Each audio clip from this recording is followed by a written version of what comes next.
Hey guys, welcome back. Tonight we begin with something far from majestic palaces or legendary battlefield victories. This is the slow, grinding misery of life as a worker on the Great Wall of China. Yes, the wall might look impressive today, winding across mountaintops like a stone dragon, but for the people forced to build it, it wasn't a symbol of pride. It was a backbreaking, dusty, and often deadly assignment. Picture endless days hauling rocks under a burning sun. Nights spent sleeping on hard-packed dirt, with barely enough food to fill your stomach. Add in biting mountain winds, cracked hands, and the constant threat of punishment if you slowed down, and you've got yourself a long, punishing stretch of human endurance. The Great Wall was a monument to imperial ambition, but for the workers, it was more survival than glory. Before we get into it, take a second to like the video and subscribe, but only if you genuinely enjoy these slow, sleep-friendly dives into history. And let me know in the comments where you're listening from and what time it is for you. I always love seeing the mix of night owls and sleepyheads tuning in from all over the world. So settle in, dim the lights, maybe pull up a blanket, and let the noise of the modern world fade for a while. Let's ease into tonight's journey, starting from the work camps at the edge of the wall. Imagine waking up before the sun.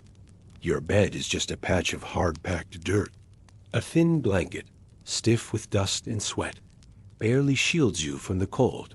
The air smells of soil and smoke, with the faintest trace of wet stone from yesterday's work. You're not alone here. Hundreds of others stir beside you. Farmers, soldiers, prisoners, all lumped together under the label of laborers. The overseers don't care who you were before. Titles, names, families, none of that matters now. Here, you are just another pair of hands. Another back to break. The man next to you might have been a scholar once, his hands soft from handling silk scrolls instead of stone.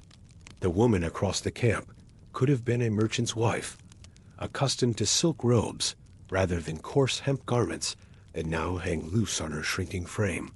But privilege means nothing here. Education counts for nothing when your task is to haul rocks up a mountainside. Wealth becomes irrelevant when everyone shares the same watery porridge and sleeps on the same hard ground. Some came willingly, lured by promises of steady work and regular meals. Others were conscripted from their villages, torn from their families by imperial decree. Still others arrived in chains, criminals and prisoners of war, whose sentences were measured not in years, but in stones. Moved, walls built, bodies broken. The lucky ones might eventually earn their freedom. The unlucky ones would never see home again. The camp hierarchy is brutal in its simplicity. At the bottom, the laborers. Above them, the foremen, men who once swung hammers themselves, but now crack whips instead. Higher still, the engineers and architects, their clean robes marking them as untouchable, their scrolls and measuring tools symbols of a world beyond backbreaking labor. At the very top, the imperial overseers, representatives of the emperor himself, men whose word could mean life or death with a casual gesture. Breakfast comes quickly, if it comes at all. A bowl of thin millet porridge, barely warm. Sometimes a scrap of pickled vegetable if you're lucky. The rations are light because the work is heavy. And today, like every day, your task is simple but endless. Move earth. Carry stone. Stack brick. The porridge tastes of nothing but hunger. Sometimes small stones find their way into the mixture, remnants from hastily ground grain. You learn to chew carefully, to pick out the grit with blackened fingernails. Water comes from mountain streams when you're fortunate, from muddy pools when you're not. Dysentery spreads through the camps like wildfire, leaving men doubled over in agony, too weak to work but still expected to try. The cooking fires burn constantly, tended by those too old or too injured for heavy labor. They stir enormous vats with wooden paddles, their faces gaunt and hollow-eyed.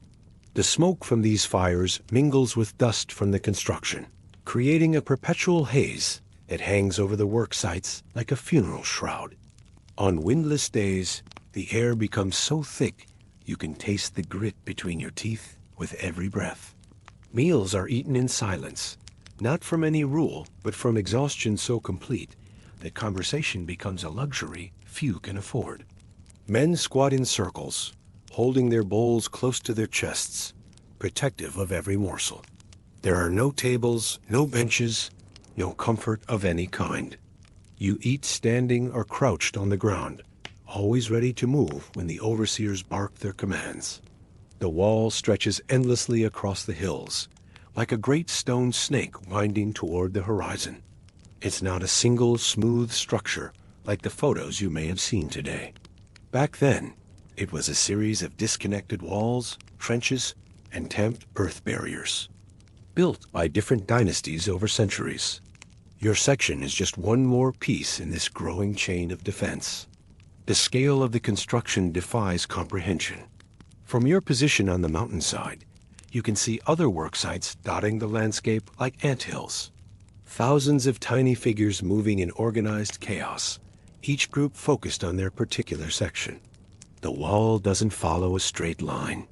It curves and twists with the contours of the land, climbing impossible peaks and descending into treacherous valleys. Engineers have calculated that the most defensible route requires the wall to snake across terrain that would challenge a mountain goat. Some sections rise 30 feet high, massive barriers of stone and earth that seem to scrape the clouds themselves. Others are lower, more like fortified roads than walls. But even these require endless tons of material. Watchtowers punctuate the length at regular intervals, each one a fortress in miniature, designed to house guards and store supplies. The spacing between towers has been calculated precisely so that signals can be passed quickly along the entire length. During the day, smoke signals. At night, beacon fires. The engineering challenges are staggering. In rocky terrain, workers must first blast away sections of mountainside to create level foundations. In sandy areas, they dig deep trenches and fill them with stones to prevent the wall from sinking. Where the wall crosses rivers, elaborate drainage systems must be constructed to prevent flooding from washing away months of work. Each geographical challenge requires different solutions, different techniques, different tools. The tools are primitive. Wooden carts with cracked wheels, baskets made of reeds, fraying at the edges, shovels with splintered handles, no pulleys, no cranes, just sweat and shouted orders. Your shovel is your most precious possession, yet it's falling apart in your hands. The wooden handle has been wrapped and rewrapped with strips of cloth to prevent splinters from cutting your palms. The iron blade, if you can call it that, is more rust than metal, sharpened so many times that it's barely larger than a trowel. When it finally breaks, and it will break, you'll have to fashion a new one from whatever scraps you can find. The baskets are woven from mountain reeds, their rough surfaces tearing at your clothes and skin. When fully loaded with stone, they weigh more than a man can comfortably carry, but comfort is not a consideration. The straps cut deep grooves into your shoulders, and the constant motion of climbing and descending with heavy loads leaves permanent marks. Some workers develop calluses so thick on their shoulders that they can carry loads that would cripple others. Carts are shared among groups, and competition for them is fierce. A good cart can triple the amount of material you can transport in a day. A broken cart means back to carrying everything by hand. The wheels are carved from single pieces of hardwood when possible, but more often they're constructed from planks bound with iron hoops. On rocky terrain, these wheels splinter and crack with alarming frequency. Replacing them requires skills that few workers possess, so carts limp along on damaged wheels until they finally collapse under their loads. Ropes are woven from hemp and horsehair, and they're always in short supply. Every length must be carefully maintained, spliced, and respliced as individual strands break under constant strain. Workers develop an intimate knowledge of knots, learning which ones hold under pressure and which ones slip at critical moments. A failed rope can mean a load of stones tumbling down a mountainside, possibly taking workers with it. As the sun rises higher, the air turns dry and sharp. Dust fills your throat with every breath. Your skin burns under the relentless sun. But when the wind shifts, cold mountain air cuts through your clothes like tiny knives. The terrain is unforgiving. Loose gravel underfoot, steep slopes that seem to go on forever. The dust is inescapable. It rises from every footstep, every shovel thrust, every stone dropped into place. It coats your skin like a second layer, mixing with sweat to form a grimy paste that cracks and itches. Your eyes water constantly, but the tears only create muddy streaks down your cheeks. At the end of each day, you're unrecognizable, transformed into a walking statue of dirt and exhaustion. The mountain weather changes without warning. Dawn might bring gentle sunshine and calm air, lulling you into thinking the day will be manageable. By mid-morning, winds can rise that knock loaded workers off their feet. The sun climbs higher and beats down with intensity that makes the stones too hot to touch with bare hands. Then clouds roll in from nowhere, bringing freezing rain that turns dust to mud and makes every surface treacherous. The slopes themselves seem designed to break spirits. What looks like a gentle incline from a distance reveals itself as a near vertical climb when you're carrying a basket of stones. Loose scree shifts under every step, sending workers sliding backward just when they think they're making progress. Narrow ledges barely wide enough for one person become highways for hundreds of workers, creating bottlenecks where tempers flare and accidents happen. Altitude sickness affects many workers, especially those conscripted from lowland farms. The thin air leaves them gasping and dizzy, but there's no time to acclimatize gradually. Work begins immediately, regardless of your body's ability to adapt. Some workers never adjust and struggle with constant headaches and nausea for the entire duration of their service. The nights bring different challenges. Temperatures that soar during the day plummet after sunset, often dropping 40 degrees or more.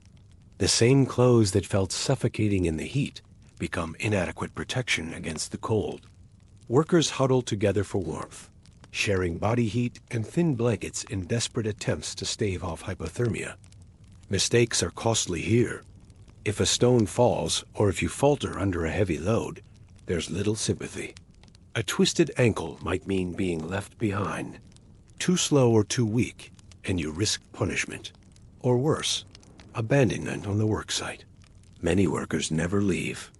They collapse where they stand, becoming part of the mountain. Accidents happen daily. Stones slip from tired hands and crush feet or fingers. Workers lose their footing on narrow ledges and plummet to their deaths. Tools break at critical moments, sending metal fragments flying into crowds of laborers. The medical care available consists of basic bandaging and crude splinting. Serious injuries mean death, either quick or agonizingly slow. The punishment system is designed to maintain order through fear. Minor infractions like talking back to a foreman might earn you reduced rations for a week. More serious offenses like stealing food or refusing to work can result in public beatings. The most severe punishments are reserved for those who attempt to escape or organize resistance. These unfortunates disappear in the night, their fate serving as a warning to others. Some workers develop strategies for survival that border on the miraculous. They learn to read the weather signs, knowing when to seek shelter before deadly storms hit. They discover which plants growing on the mountainsides can supplement their meager rations. They form alliances with other workers, creating informal networks of mutual support that can mean the difference between life and death. The smartest workers learn to make themselves indispensable.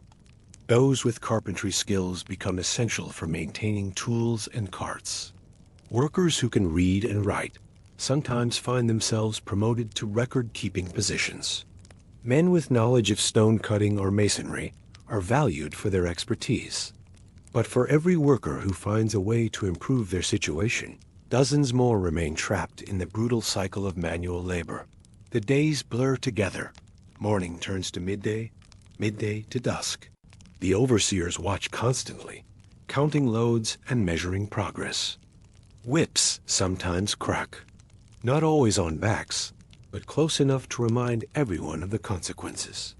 Time becomes meaningless in this environment. Without calendars or clocks, days are measured only by the movement of the sun and the completion of tasks. Seasons change, but the work continues regardless of weather. Snow might slow progress, but never stops it entirely. Workers learn to break ice from water containers each morning and to work with numbed fingers that can barely grip their tools. The overseers are a breed apart, men who have learned to see workers as units of production rather than human beings.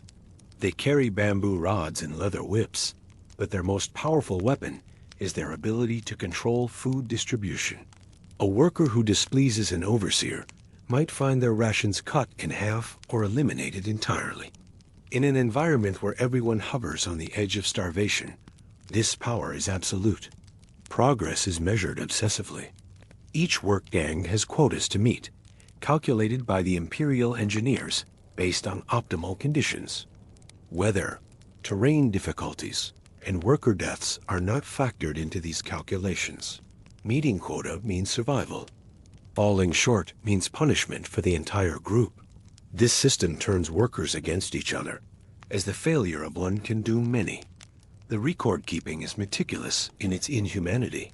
Scribes track not just the amount of stone moved or wall built, but also worker mortality rates, tool consumption, and food costs. These statistics are compiled into reports that travel up the chain of command, eventually reaching the imperial court. To the bureaucrats who read these reports, the numbers represent efficiency and progress. To the workers, they represent the grinding machinery of a system that consumes human lives without pause. Some workers develop a kind of mathematical fatalism, calculating how many stones they must move to complete their section, how many days that will require, and whether they're likely to survive that long. These grim calculations become a form of entertainment, a way to maintain sanity in an insane situation. As the sun dips low, the temperature drops quickly, from burning heat to biting chill in a matter of minutes.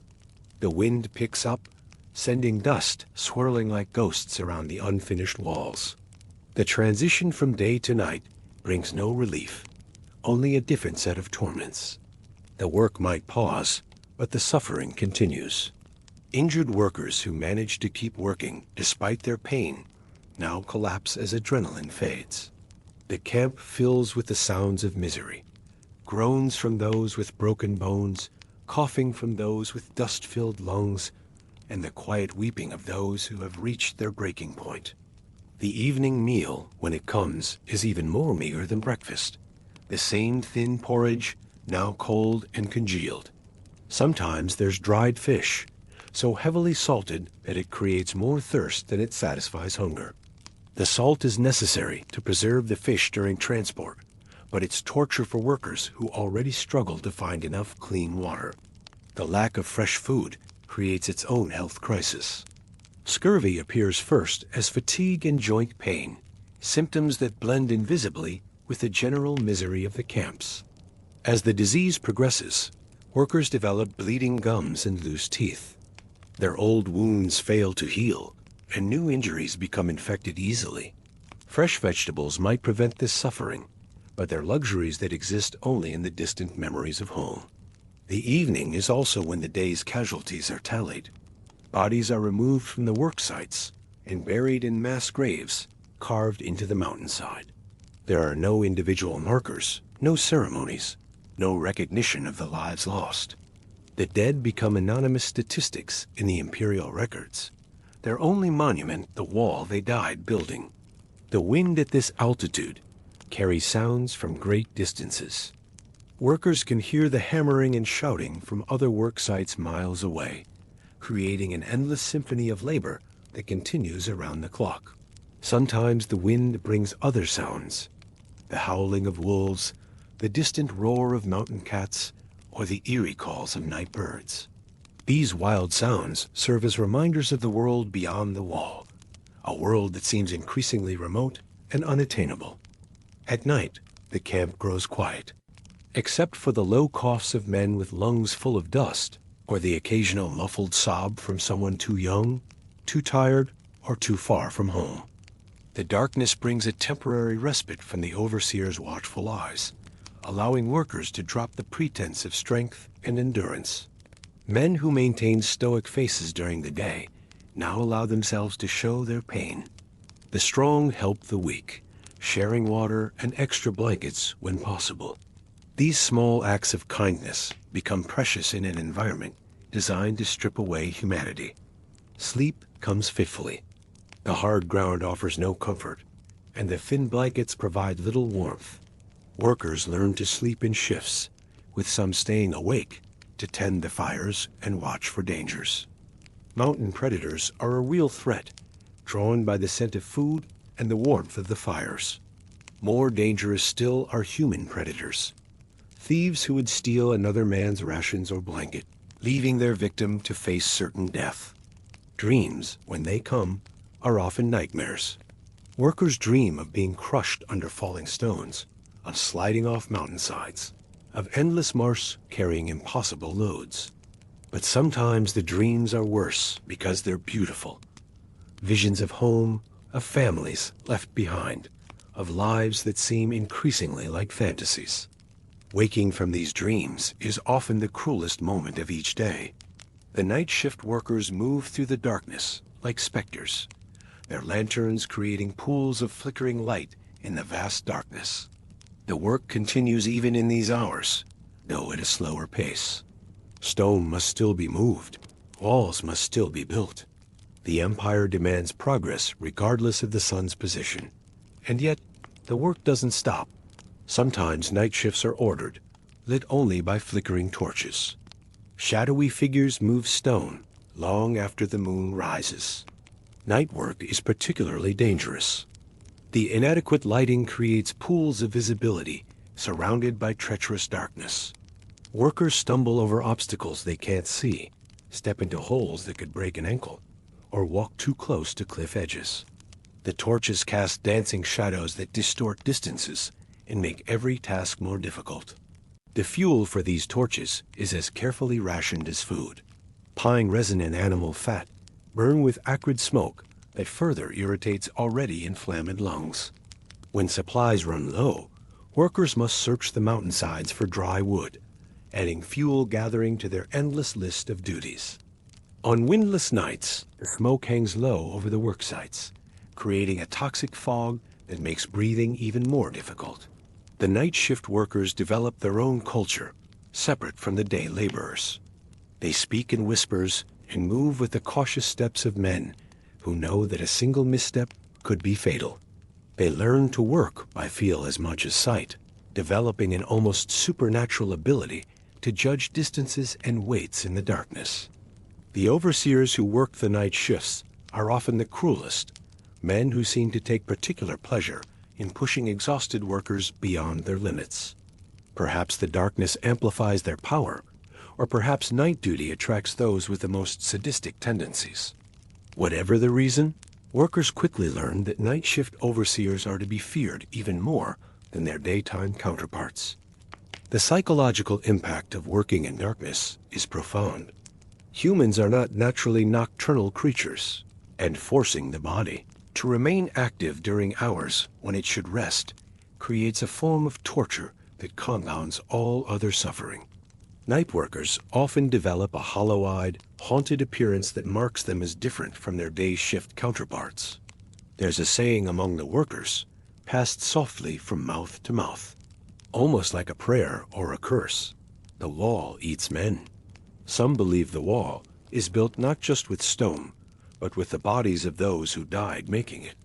Buried inside, part of the foundation forever. This belief is more than superstition. It's rooted in harsh reality. When workers die on the construction site, their bodies are often incorporated into the wall itself. It's more efficient than transporting corpses down treacherous mountain paths for proper burial. The dead become literal building material, their bones and flesh mixing with stone and mortar to create a structure that is part architecture, part tomb. The practice is so common that workers develop rituals around it. They say prayers over the places where bodies are interred, creating impromptu shrines from small stones and personal belongings. These memorial sites become gathering places where workers can mourn their dead and contemplate their own mortality. The overseers generally tolerate these practices as long as they don't interfere with work schedules. Some sections of the wall are said to be more cursed than others, places where unusually high numbers of workers have died. These areas develop reputations that spread through whispered conversations. Workers assigned to these sections often display symptoms of severe anxiety, convinced that the malevolent spirits of the dead will drag them down to join the buried multitude. The belief in the wall's supernatural hunger serves multiple psychological functions. It provides an explanation for the seemingly endless casualties, transforming random death into something with purpose and meaning.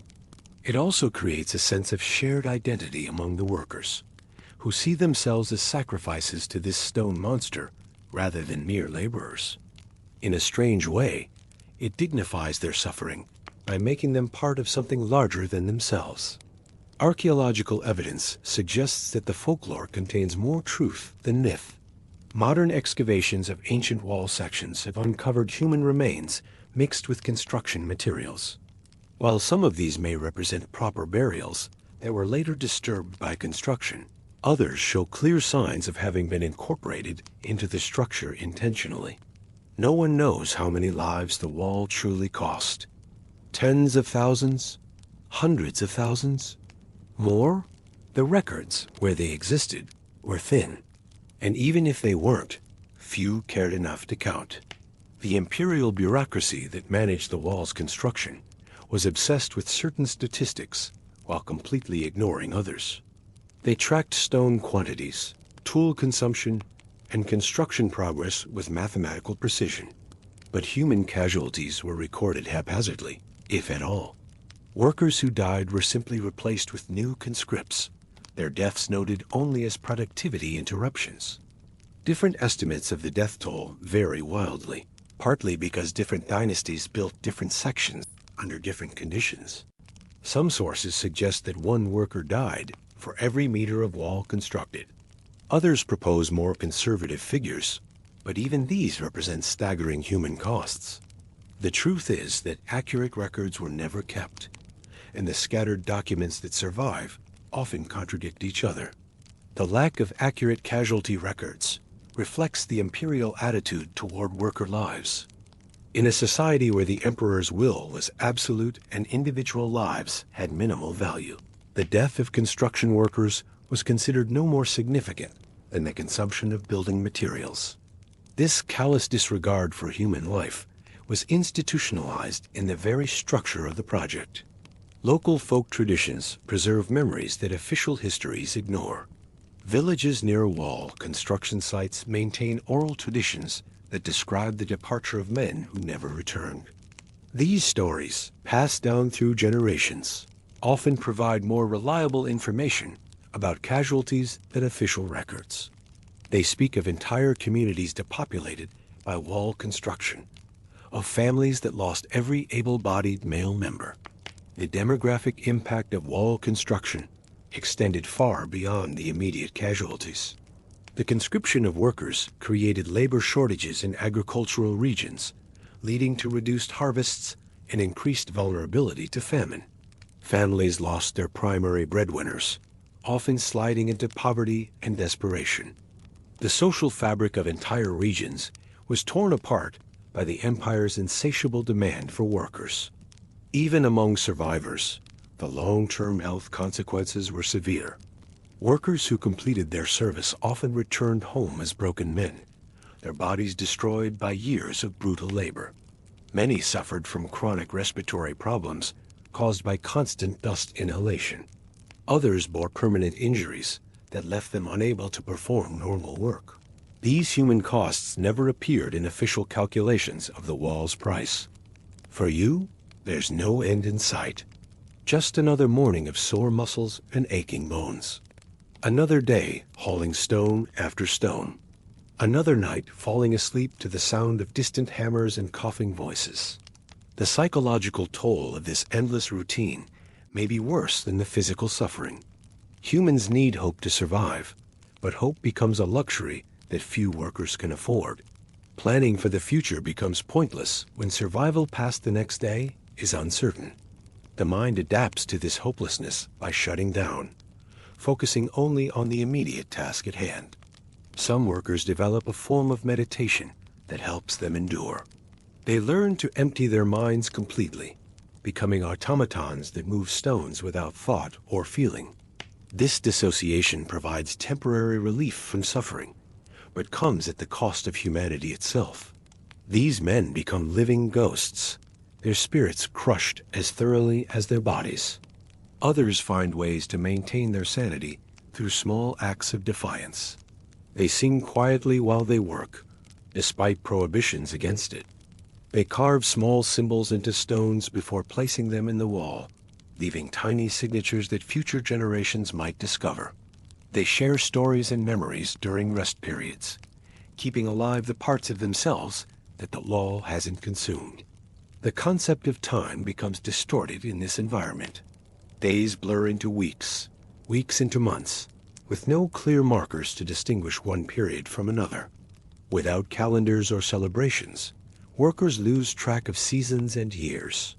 Some begin their service as young men and emerge, if they emerge at all, as premature old men who can barely remember their former lives. The physical changes are startling.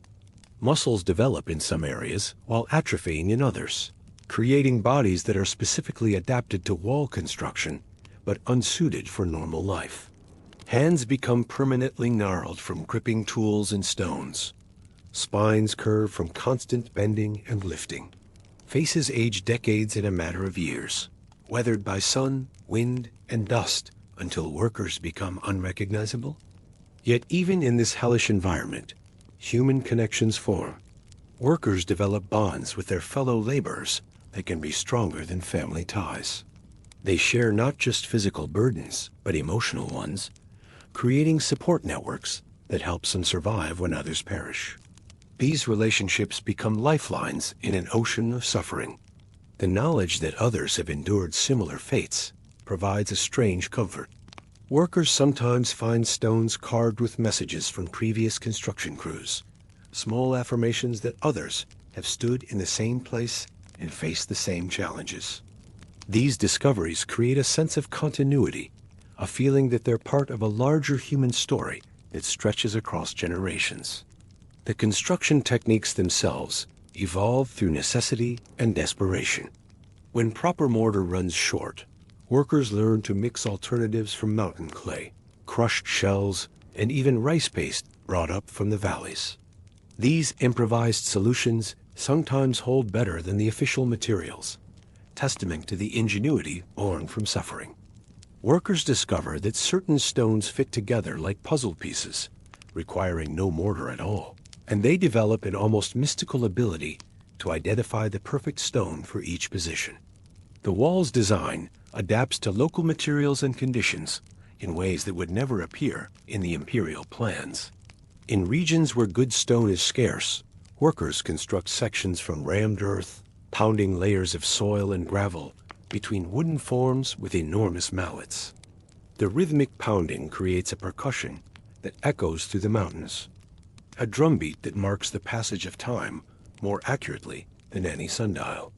Where the wall crosses marshland, entire forests are felled to create foundations of logs and brushwood.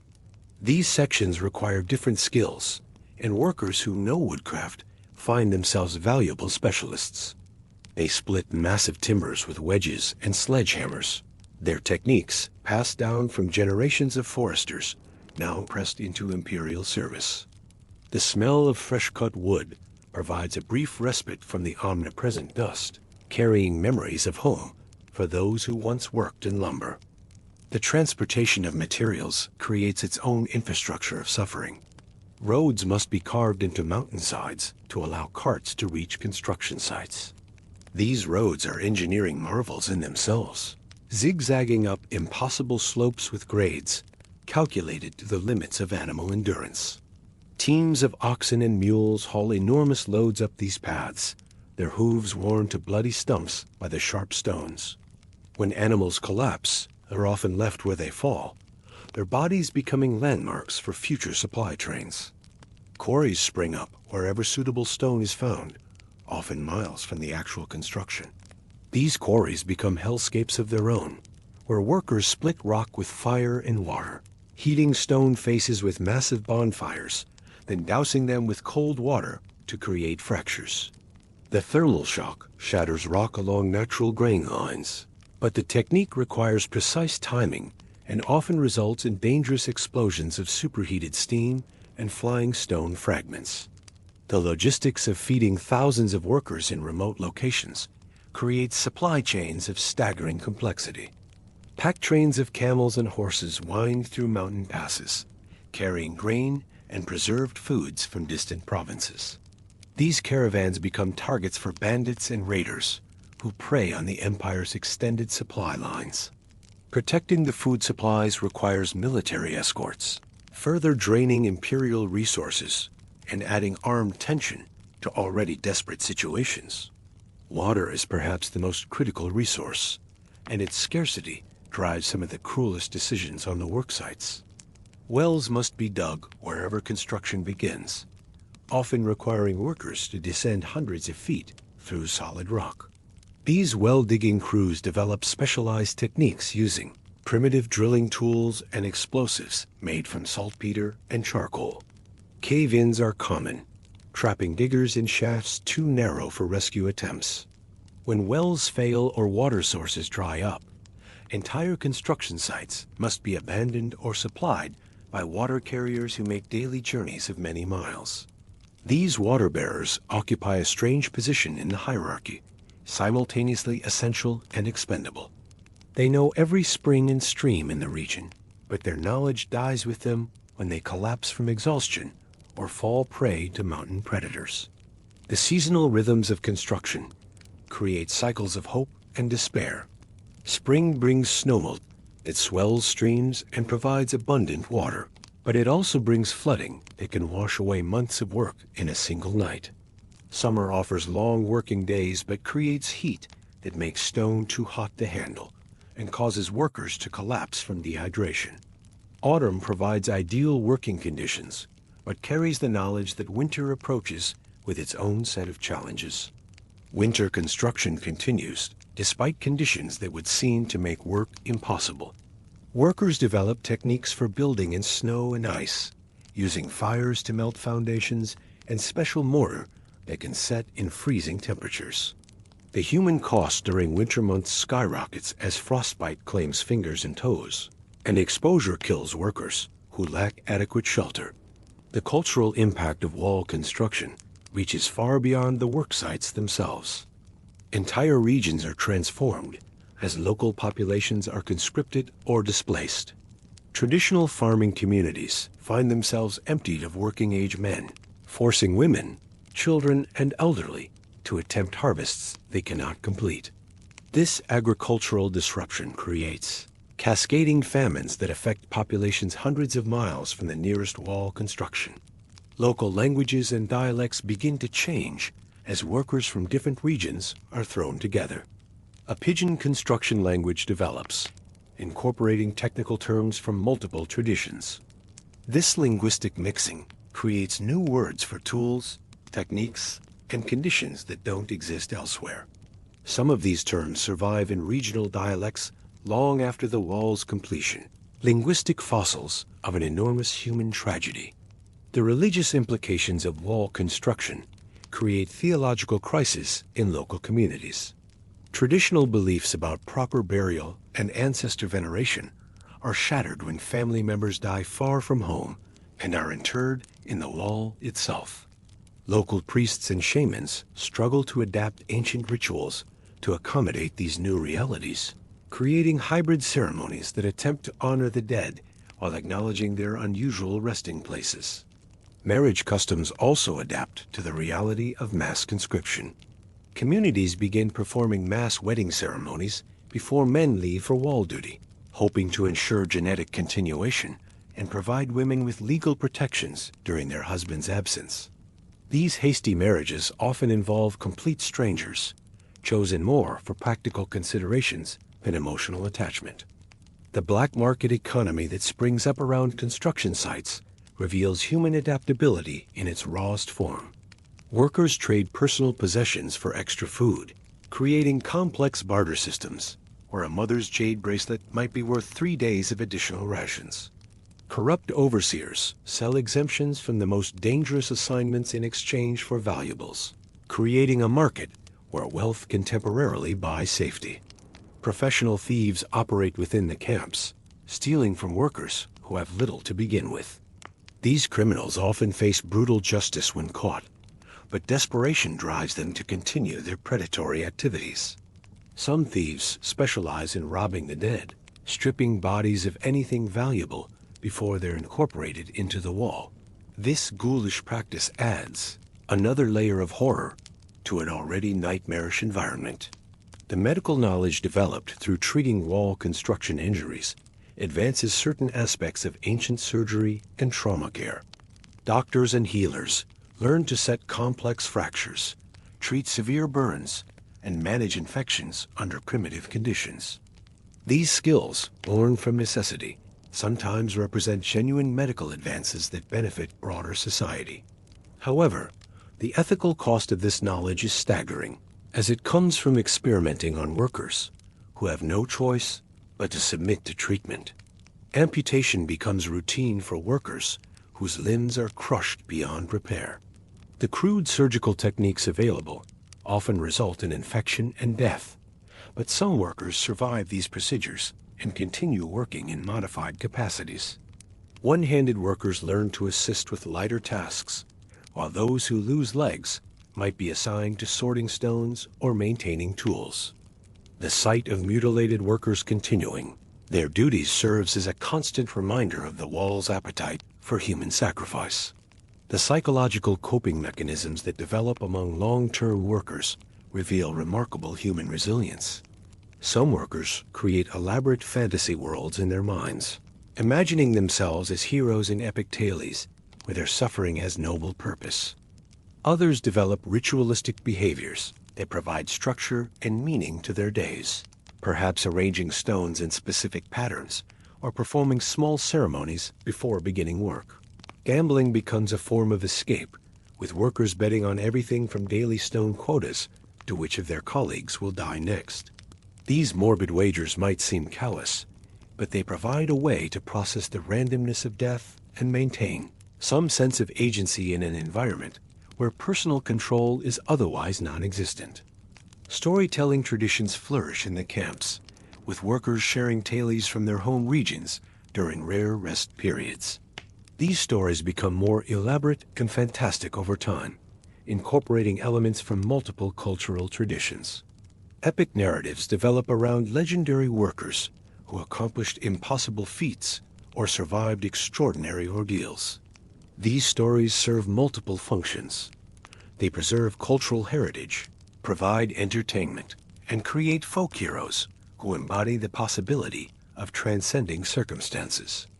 Music also emerges as a survival tool, though it must be practiced carefully to avoid attracting unwanted attention from overseers. Workers create songs that match the rhythm of their labor, helping coordinate group efforts while providing emotional release. These work songs often incorporate coded messages about dangerous conditions or abusive overseers, creating a communication system that operates beneath the surface of official awareness. The seasonal migration of birds becomes a source of both hope and torment for workers. The sight of geese flying south reminds them of the passage of time and the world beyond their immediate suffering. Some workers develop elaborate theories about bird behavior, using migration patterns to predict weather changes or estimate the passage of seasons. These observations sometimes prove remarkably accurate, as workers develop survival skills that surpass formal education. The relationship between workers and the natural environment evolves from exploitation to something approaching partnership. Long-term survivors learn to read weather patterns with uncanny accuracy, to identify edible plants that supplement their meager rations, and to predict landslides or flash floods before they occur. This knowledge often means the difference between life and death, but it's gained through experience that few survive to utilize fully. And with that, as the dust settles over the work site and the torches flicker low, let's drift away from the Great Wall for now. The sounds of construction fade into the night, replaced by the whisper of wind through mountain passes and the distant howl of wolves hunting in the darkness. But the legacy of those countless workers lives on, not just in the stones they placed, but in the very foundations of an empire that would shape the world. Our next story takes us into the mind of the man who ordered it all, Qin Shi Huang, the first emperor of China. A man whose vision for power, control, and immortality would shape history itself. Where the workers saw only suffering in stone, he saw destiny and divine mandate. Where they experienced the crushing weight of individual stones, he envisioned a barrier that would protect his empire for 1,000 generations. The same wall that consumed the lives of countless laborers was, in his mind, a monument to his own greatness and a guarantee of his eternal legacy. But who was this man who could command such sacrifice? What drove him to pursue projects so vast that they required the bones of his subjects as mortar? As we leave behind the groans of dying workers and the scrape of stone against stone, we enter a palace where silk rustles instead of hemp, where the air smells of incense rather than dust, and where one man's dreams of immortality would prove more destructive than any army ever fielded. Now, let's shift our focus away from the dusty work camps and the struggling laborers, and toward the towering figure at the center of it all, Qin Shi Huang. Born in 259 BCE, he was originally known as Yingzheng, a young king from the state of Qin, growing up during one of the most chaotic periods in Chinese history, the Warring States era. Picture, if you will, the landscape of ancient China in the 3rd century before the Common Era. For centuries, different regions of what we now call China had been locked in constant conflict. This wasn't the romanticized warfare of noble knights or honorable samurai. This was brutal, calculated violence driven by ambition and survival. Kingdoms rose and fell in rapid succession.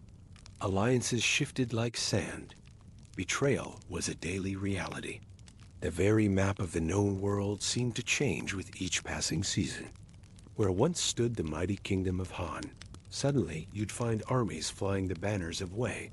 Yesterday's ally became tomorrow's executioner.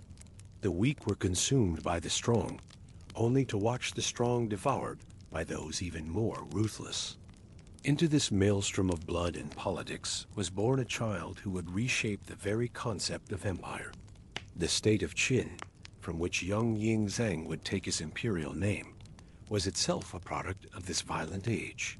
Located in the western regions, it had survived the endless wars through a combination of military innovation and ruthless pragmatism. The Qin had adopted legalism as their governing philosophy, a system that prized order above all else, and viewed human nature as fundamentally selfish and destructive unless strictly controlled. From his earliest memories, Yingzheng was surrounded by the machinery of war and statecraft. While other children played with toys, he observed generals planning campaigns on great tactical maps. While others learned songs and poetry, he studied the art of manipulation and the science of fear. His tutors weren't gentle scholars, but hardened veterans who understood that in this world, weakness meant death. Consider the psychological impact of such an upbringing. Every day brought news of distant battles, of kingdoms falling, of rulers meeting violent ends.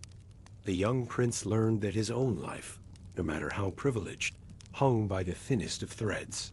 Today he lived in luxury in a grand palace. Tomorrow, enemy soldiers might be dragging him from his bed to face execution. This constant awareness of mortality would shape everything that followed. As a child, Yingzheng was shaped by this world of violence and political maneuvering. Advisors whispered plans. Generals reported victories and defeats. Even in his earliest years, He understood that power could vanish overnight. Survival depended on strategy, strength, and an iron will. The court of Qin was a place where children grew up quickly or didn't grow up at all. Palace intrigue wasn't merely gossip. It was a matter of life and death. A whispered rumor could topple a minister. A poorly chosen word could result in exile or execution. Young Ying Zheng learned to read faces, to detect lies, to understand the subtle currents of power that flowed through every conversation.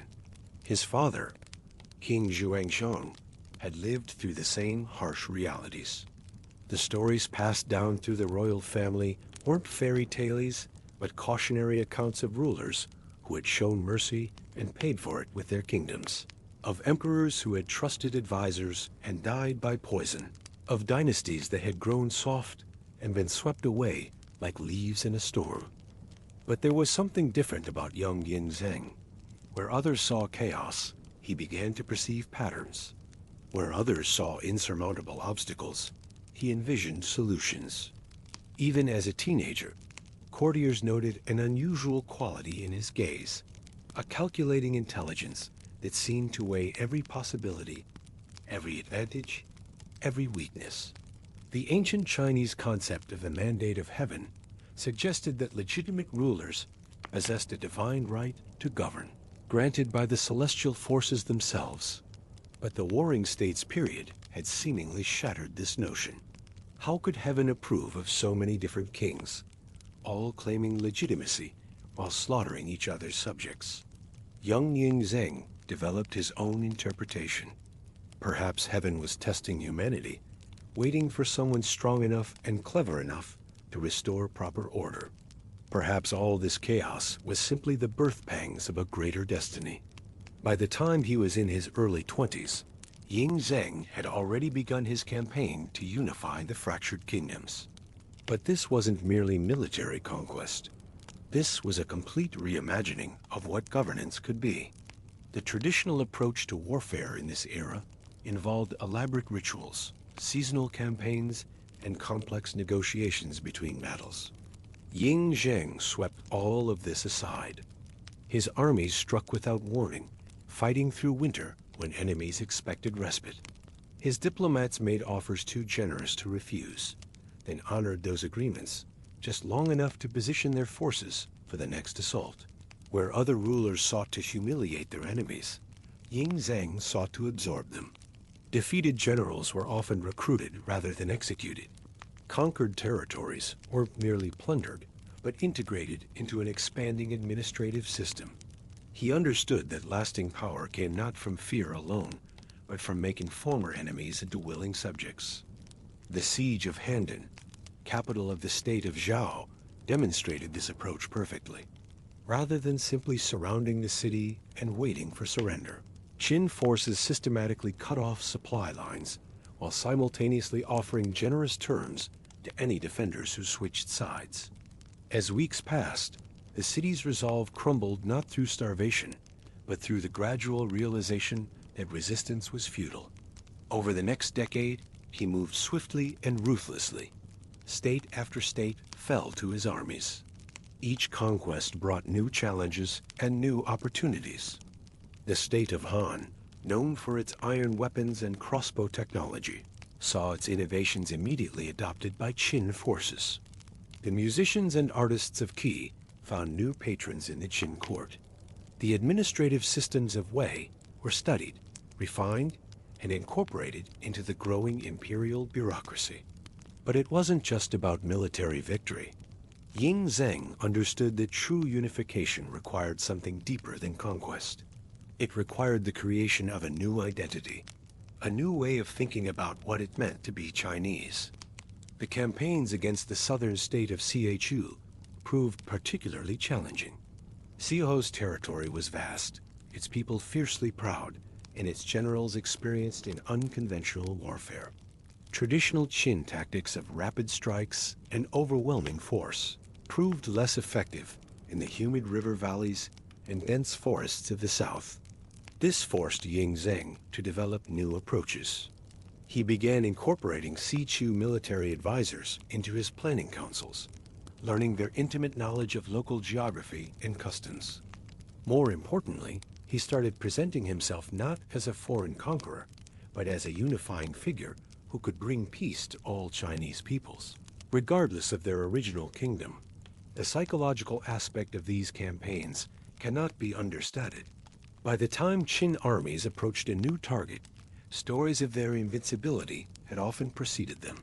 Defenders found themselves not just facing superior numbers and equipment, but confronting the growing belief that resistance to Yin Zheng was resistance to the natural order of the universe itself. By 221 BCE, his mission was complete. For the first time in history, the vast territory of China was unified under one ruler. Yin Zheng declared himself Qin Shi Huang, the first emperor of Qin.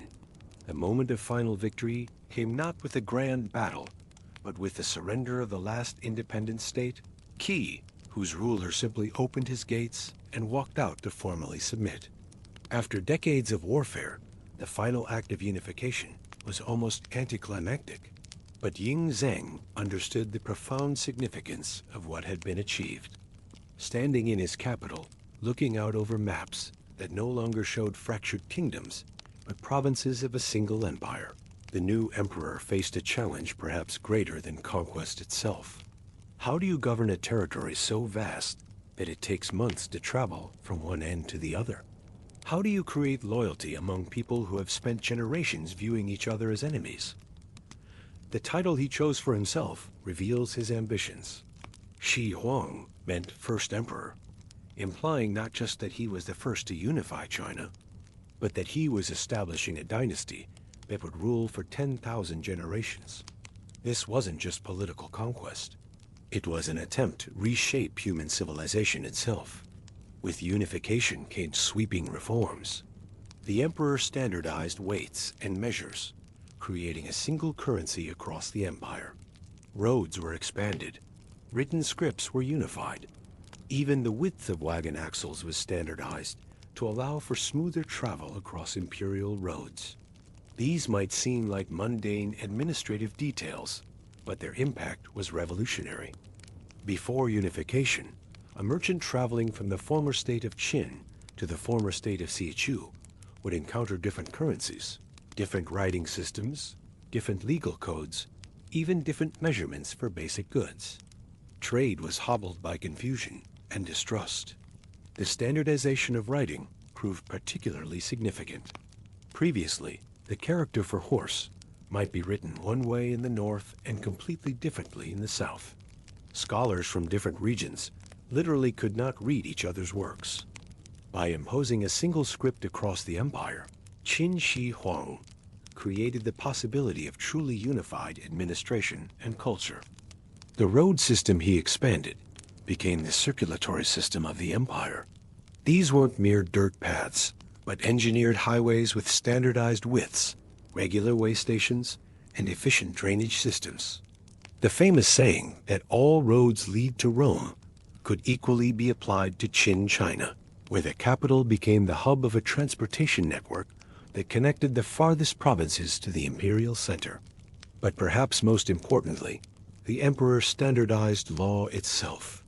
No longer could regional nobles claim that their ancient customs trumped imperial decree.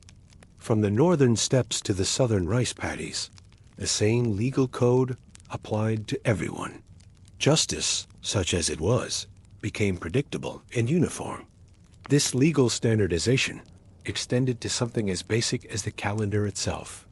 Different regions had previously celebrated New Year's at different times, followed different seasonal festivals, even measured years differently.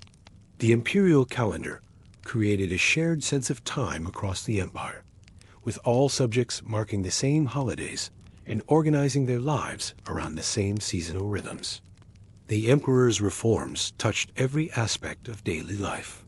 Coinage bore his image and imperial inscriptions, making every commercial transaction a reminder of unified authority. Government-appointed magistrates replaced local chieftains, creating a bureaucracy answerable only to the imperial center. Even fashion was regulated, with certain colors and styles reserved for different social classes and government positions. The transformation of daily existence under Qin rule extended into the most intimate corners of human life. Marriage customs, previously governed by local traditions that varied dramatically between regions, were now subject to imperial regulation. The emperor decreed that wedding ceremonies must follow standardized rituals, ensuring that even the most personal moments reinforced imperial authority and cultural unity. Agricultural practices, too, came under imperial scrutiny. The emperor's agricultural advisors developed new techniques for crop rotation and irrigation that were mandated across the empire. Farmers who had cultivated their land using methods passed down through generations were required to adopt imperial farming schedules. Harvest festivals, once celebrated according to local customs and lunar observations, were synchronized across the empire to occur on dates determined by the imperial calendar. The reorganization of family structure proved particularly revolutionary. Traditional clan loyalties, which had sustained the old aristocratic system, were systematically dismantled. Extended families were broken up and redistributed across different administrative districts. Sons were encouraged to report on their fathers if they detected disloyalty to the empire. The basic unit of society shifted from the clan to the nuclear family, with each household becoming a direct subject of imperial authority, rather than a member of some intermediate feudal structure. Religious practices underwent similar standardization. Local deities and regional spiritual traditions were either absorbed into a state-approved pantheon or suppressed entirely. Temples were redesigned according to imperial architectural standards. Even the timing of religious observances was regulated to prevent large gatherings that might serve as covers for political organization. The psychological impact of these changes cannot be overstated. Within a single generation, people found themselves living in a world where practices their grandparents had taken for granted were now forbidden or forgotten. The continuity that had provided stability and meaning across centuries was deliberately shattered in service of imperial unity. But with control came paranoia. The very success of unification created new anxieties for the emperor. In the old system of warring states, threats were external and identifiable. Enemy armies flew different banners and spoke with different accents. But in a unified empire, threats could emerge from within, from the very people he now ruled. Huang feared rebellion. He feared division. He feared the return of chaos. Every night, as he reviewed reports from across the empire, the emperor confronted the same troubling questions. Were former nobles secretly planning restoration? Were generals growing too popular with their troops? Were scholars spreading seditious ideas disguised as philosophy? In the darkness of his private chambers, surrounded by maps and intelligence reports, the weight of maintaining control over such a vast territory must have felt overwhelming. The emperor developed an elaborate system of surveillance and control. Regional governors were frequently rotated to prevent them from developing local loyalties. Spies were embedded in every level of administration. Even the imperial family lived under constant observation, with potential heirs watched for signs of ambition or disloyalty. This paranoia wasn't entirely irrational. Historical records from the period reveal numerous actual plots against the emperor's life. The former nobility of conquered states did indeed dream of restoration.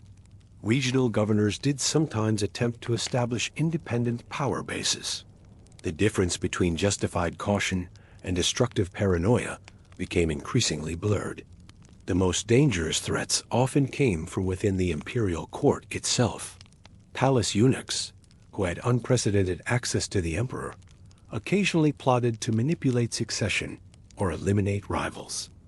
Imperial concubines, competing for favor and hoping to see their sons inherit the throne, engaged in elaborate schemes involving poison, bribery, and blackmail. Even the emperor's own family members posed risks, as ambitious princes might attempt to accelerate their path to power. The case of Crown Prince Fusu illustrates the tragic consequences of this internal paranoia. Fusu, The emperor's eldest son and designated heir had shown increasing concern about his father's harsh policies. He privately questioned the wisdom of executing scholars and burning books, suggesting that such extreme measures might actually destabilize the empire rather than strengthen it. When word of his doubts reached the emperor, father and son became locked in a bitter conflict that would ultimately contribute to the dynasty's downfall. The emperor's response to these various threats was to create an elaborate system of checks and balances within his own administration. No single official was permitted to accumulate too much power. Important decisions required approval from multiple departments. Even the emperor's personal bodyguards were organized into competing units that watched each other for signs of disloyalty. Intelligence networks spread throughout the empire, invisible webs. Merchants traveling between cities carried coded messages for imperial agents. Innkeepers reported on the conversations of their guests. Even Buddhist and Taoist monasteries, supposedly dedicated to spiritual withdrawal from worldly affairs, harbored informants who monitored the movements of potential dissidents. The psychological toll on the emperor himself became increasingly evident. Court observers noted that he had developed habits of sudden, unpredictable behavior designed to prevent anyone from anticipating his actions. He would change his sleeping quarters without warning, arrive at meetings at unexpected times, and alter his travel routes at the last moment.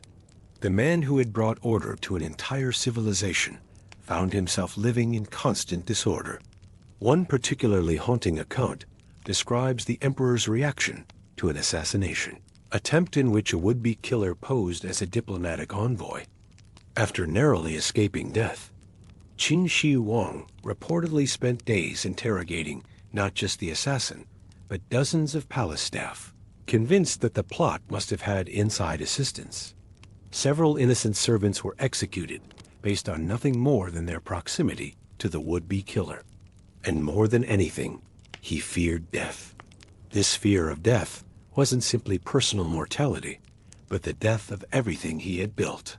The emperor had seen how quickly kingdoms could collapse, how rapidly order could dissolve into chaos. His own empire, for all its apparent strength, was still young and potentially fragile.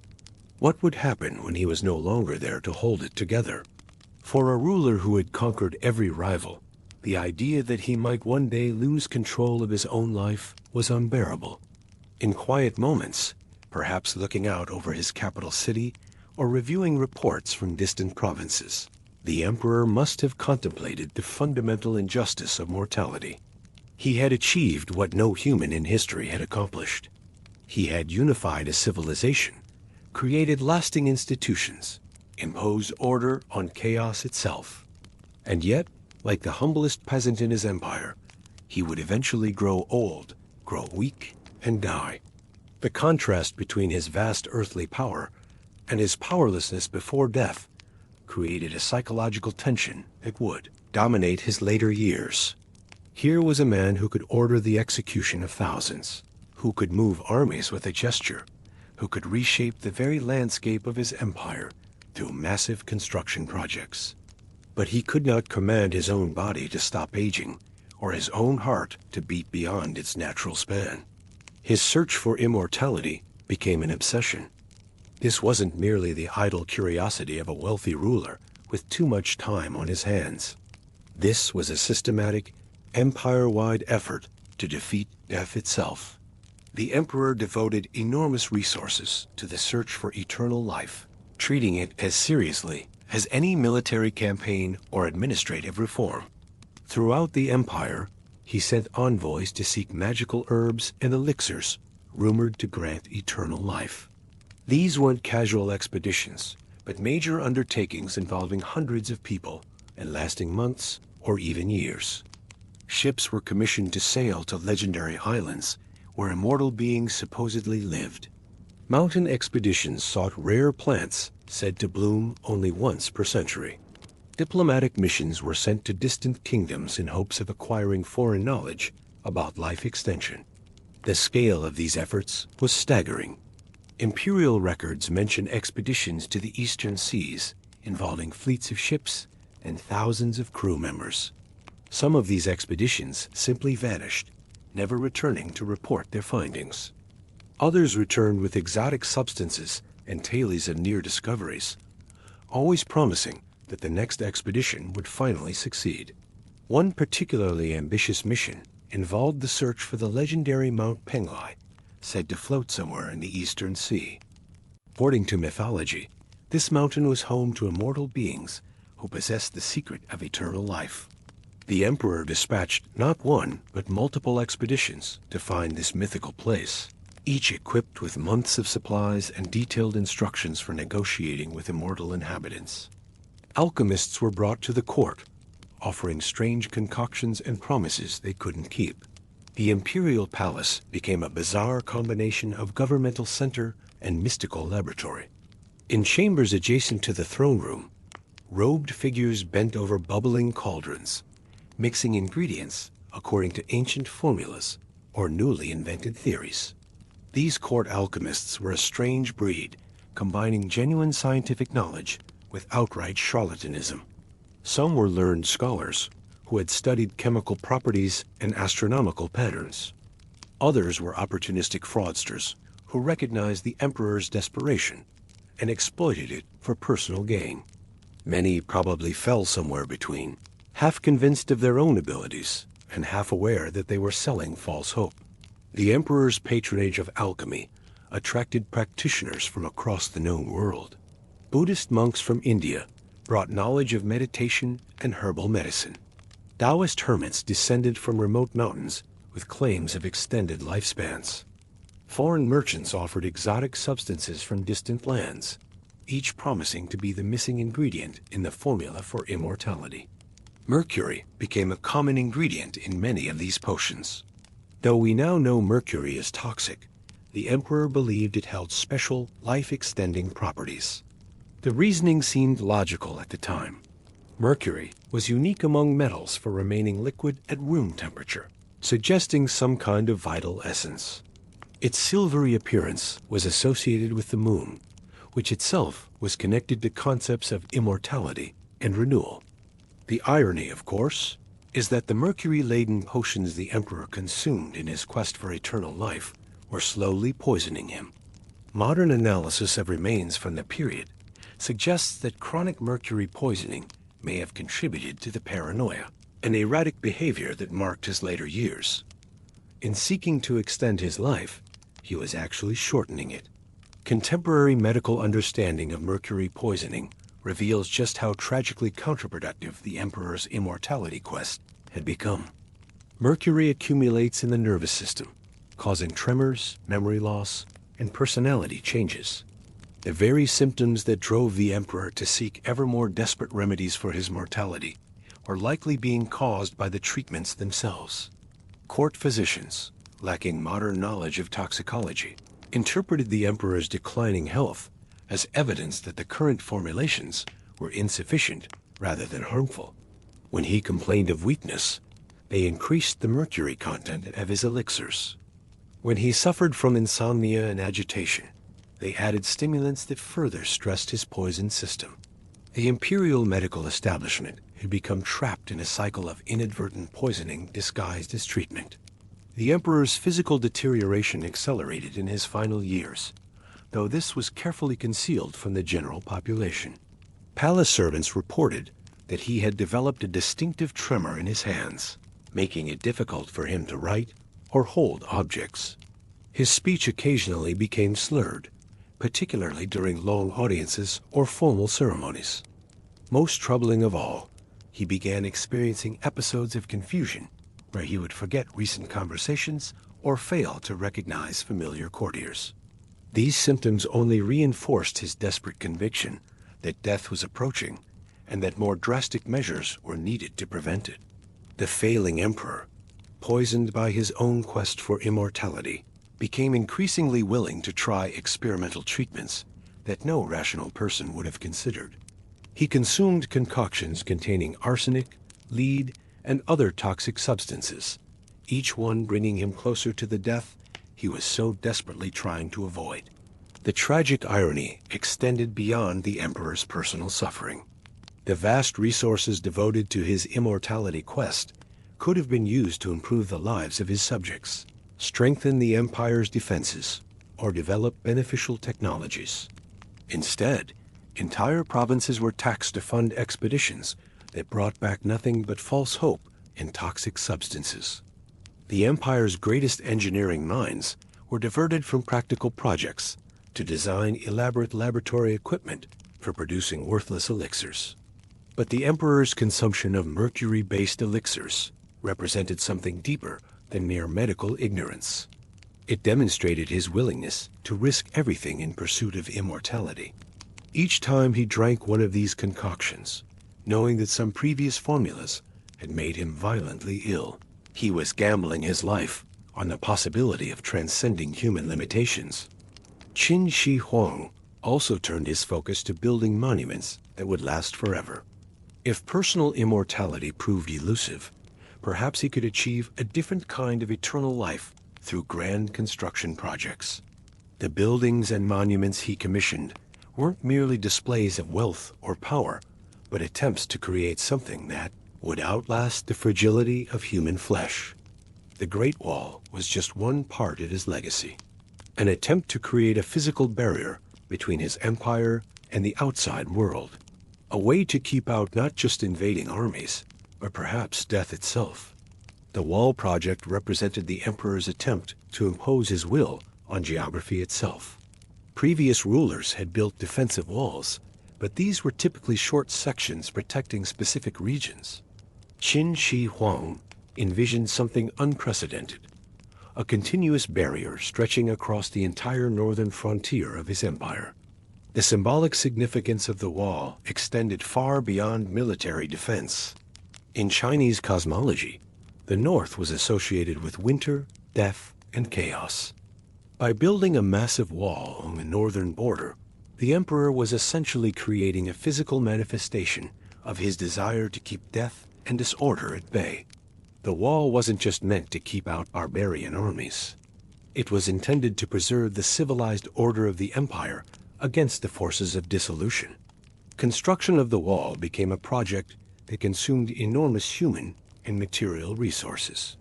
Entire provinces were mobilized to provide laborers, materials, and supplies. Mountains were carved up for stone, forests were cleared for timber, and rivers were diverted to transport materials. The wall became not just a construction project, but a transformation of the landscape itself. The human cost was staggering. Conservative estimates suggest that hundreds of thousands of workers died during construction, victims of accidents, disease, exhaustion, and harsh weather. The wall literally became built from human bones, with many workers buried in the structure they died building. Yet the emperor viewed these casualties as necessary sacrifices in his quest to create something eternal. The logistics of wall construction required a complete militarization of the empire's economy. Entire industries were reorganized to support the project. Iron foundries focused exclusively on producing tools and weapons for construction crews. Textile workshops manufactured nothing but clothing and rope for workers. Agricultural communities were forced to redirect their harvests to feed the massive labor force rather than their own families. Transportation networks strained under the burden of moving materials to remote construction sites. Ox carts wearing deep ruts into mountain paths carried stone blocks weighing several tons each. Rivers were clogged with barges transporting timber from distant forests. The empire's entire infrastructure became subordinated to the wall project, creating shortages and hardships in regions far from the construction zones. The social disruption proved equally devastating. Families were torn apart as men were conscripted for construction duty. Villages were emptied of their working-age population, leaving only children, elderly people, and disabled individuals to maintain agricultural production. Women found themselves assuming roles traditionally reserved for men, struggling to keep communities functioning while their husbands, fathers, and sons labored on distant sections of wall. Local ecosystems suffered severe damage from the intensive resource extraction required for construction. Entire mountainsides were quarried for stone, leaving behind scarred landscapes that would take generations to recover. Ancient forests were cleared, not just for timber, but to create access roads for construction equipment. Rivers were diverted to power sawmills and stone-cutting operations, disrupting agricultural communities downstream. The Wall project also created its own internal economy of corruption and exploitation. Supervisors skimmed resources intended for workers, selling food and materials on black markets, while laborers starved. Regional officials inflated casualty reports to justify reduced quotas while secretly using the dead workers on private construction projects.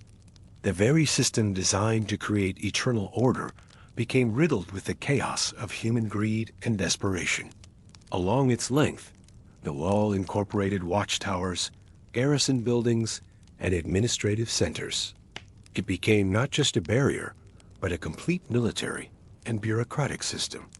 Soldiers stationed along the Wall were responsible not only for defense, but for communication, maintaining beacon fires that could relay messages across hundreds of miles in a matter of hours. At the same time, deep beneath the ground near his capital city, thousands of workers labored on his grandest project, a massive underground tomb complex, guarded by a silent army of life-sized clay soldiers. While the Great Wall was meant to protect the living empire, the Emperor's tomb represented his attempt to create a parallel realm where he could continue ruling after death. This wasn't simply a burial site, but an underground palace complete with rivers, mountains, and an entire governmental apparatus sculpted in clay and bronze. The tomb complex was designed as a miniature version of the Emperor's earthly empire. Detailed maps were recreated in the burial chambers, with mercury flowing through channels to represent the major rivers of China.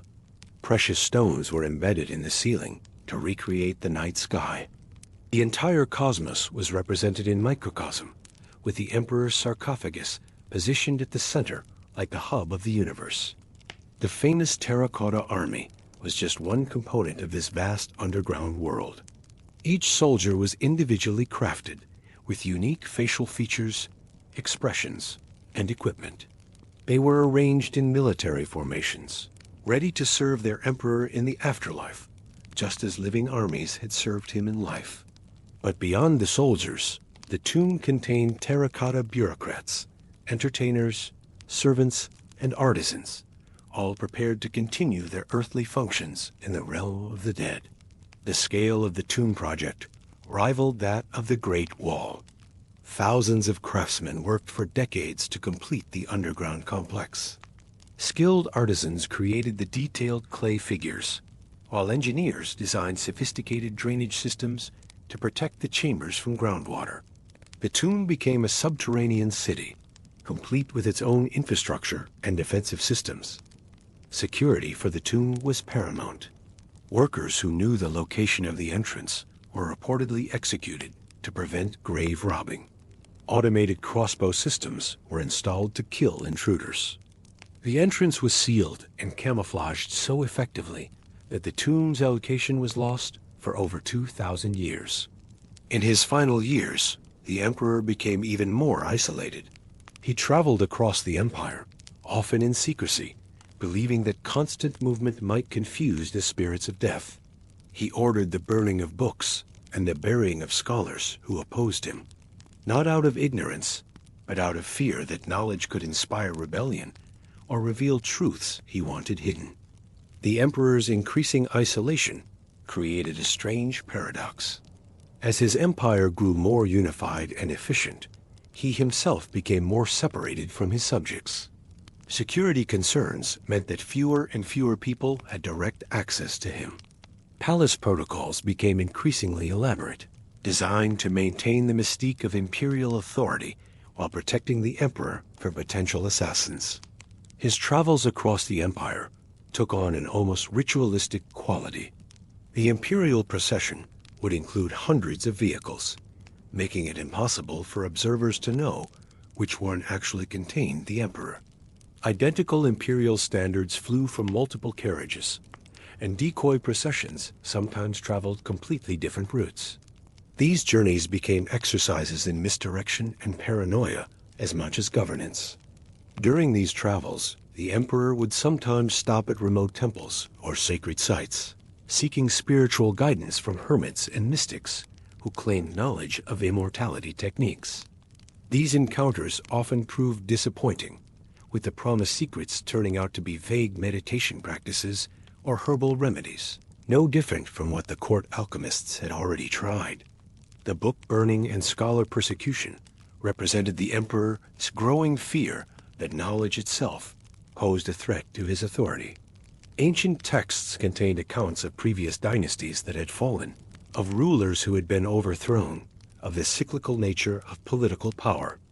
By destroying these records, the emperor hoped to eliminate the very concept of dynastic change from his subjects' minds. But this suppression of learning created its own problems. The destruction of historical records made it harder for administrators to learn from past successes and failures. The persecution of scholars eliminated many of the most capable minds who might have contributed to good governance. The emperor's fear of knowledge ultimately weakened the very empire he was trying to preserve. The scholars who were buried alive, according to historical accounts, weren't killed simply for possessing dangerous books. They were eliminated because they represented a different way of understanding the world, one that didn't place the emperor at the center of all knowledge and authority. Their very existence challenged the emperor's claims to divine wisdom and eternal rule. In 210 BCE, while on one of his long inspection tours, Qin Shi Huang died suddenly. The circumstances of his death remain mysterious, even today. Some accounts suggest he died from mercury poisoning, the ironic result of his quest for immortality. Others propose that he fell victim to one of the many diseases that could strike travelers in that era. A few sources even hint at assassination, though the evidence for this remains inconclusive. What we do know is that his death occurred far from the capital, in a remote province where he had been inspecting local conditions and seeking yet another rumored source of life-extending medicine. The emperor, who had spent his final years in constant motion, trying to stay ahead of death itself, was finally overtaken while still in pursuit of the immortality that had obsessed him. His death was kept secret for weeks as his ministers scrambled to control the news. They feared that revealing the emperor's passing would trigger unrest before a successor could be secured. The conspiracy to conceal the emperor's death reveals just how fragile the imperial system had become despite its apparent strength. The chief eunuch Zhao Gao and the prime minister Li Si, recognizing that news of the emperor's death could spark rebellions across the empire, decided to maintain the fiction that he was still alive until they could manipulate the succession. The imperial procession continued its journey back to the capital, with the emperor's body hidden in a sealed carriage while officials issued orders in his name.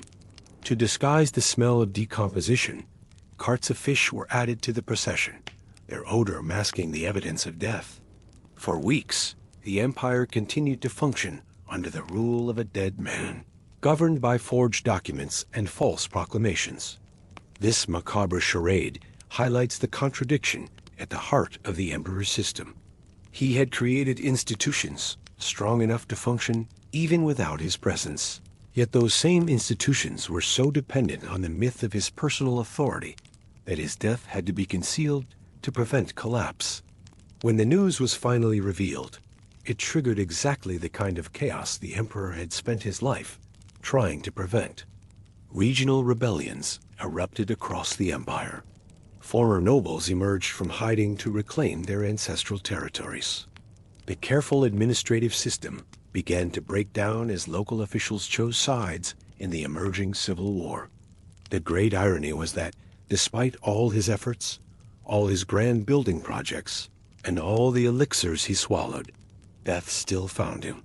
The emperor's quest for immortality had consumed enormous resources and caused tremendous suffering, yet it had ultimately failed in its primary objective.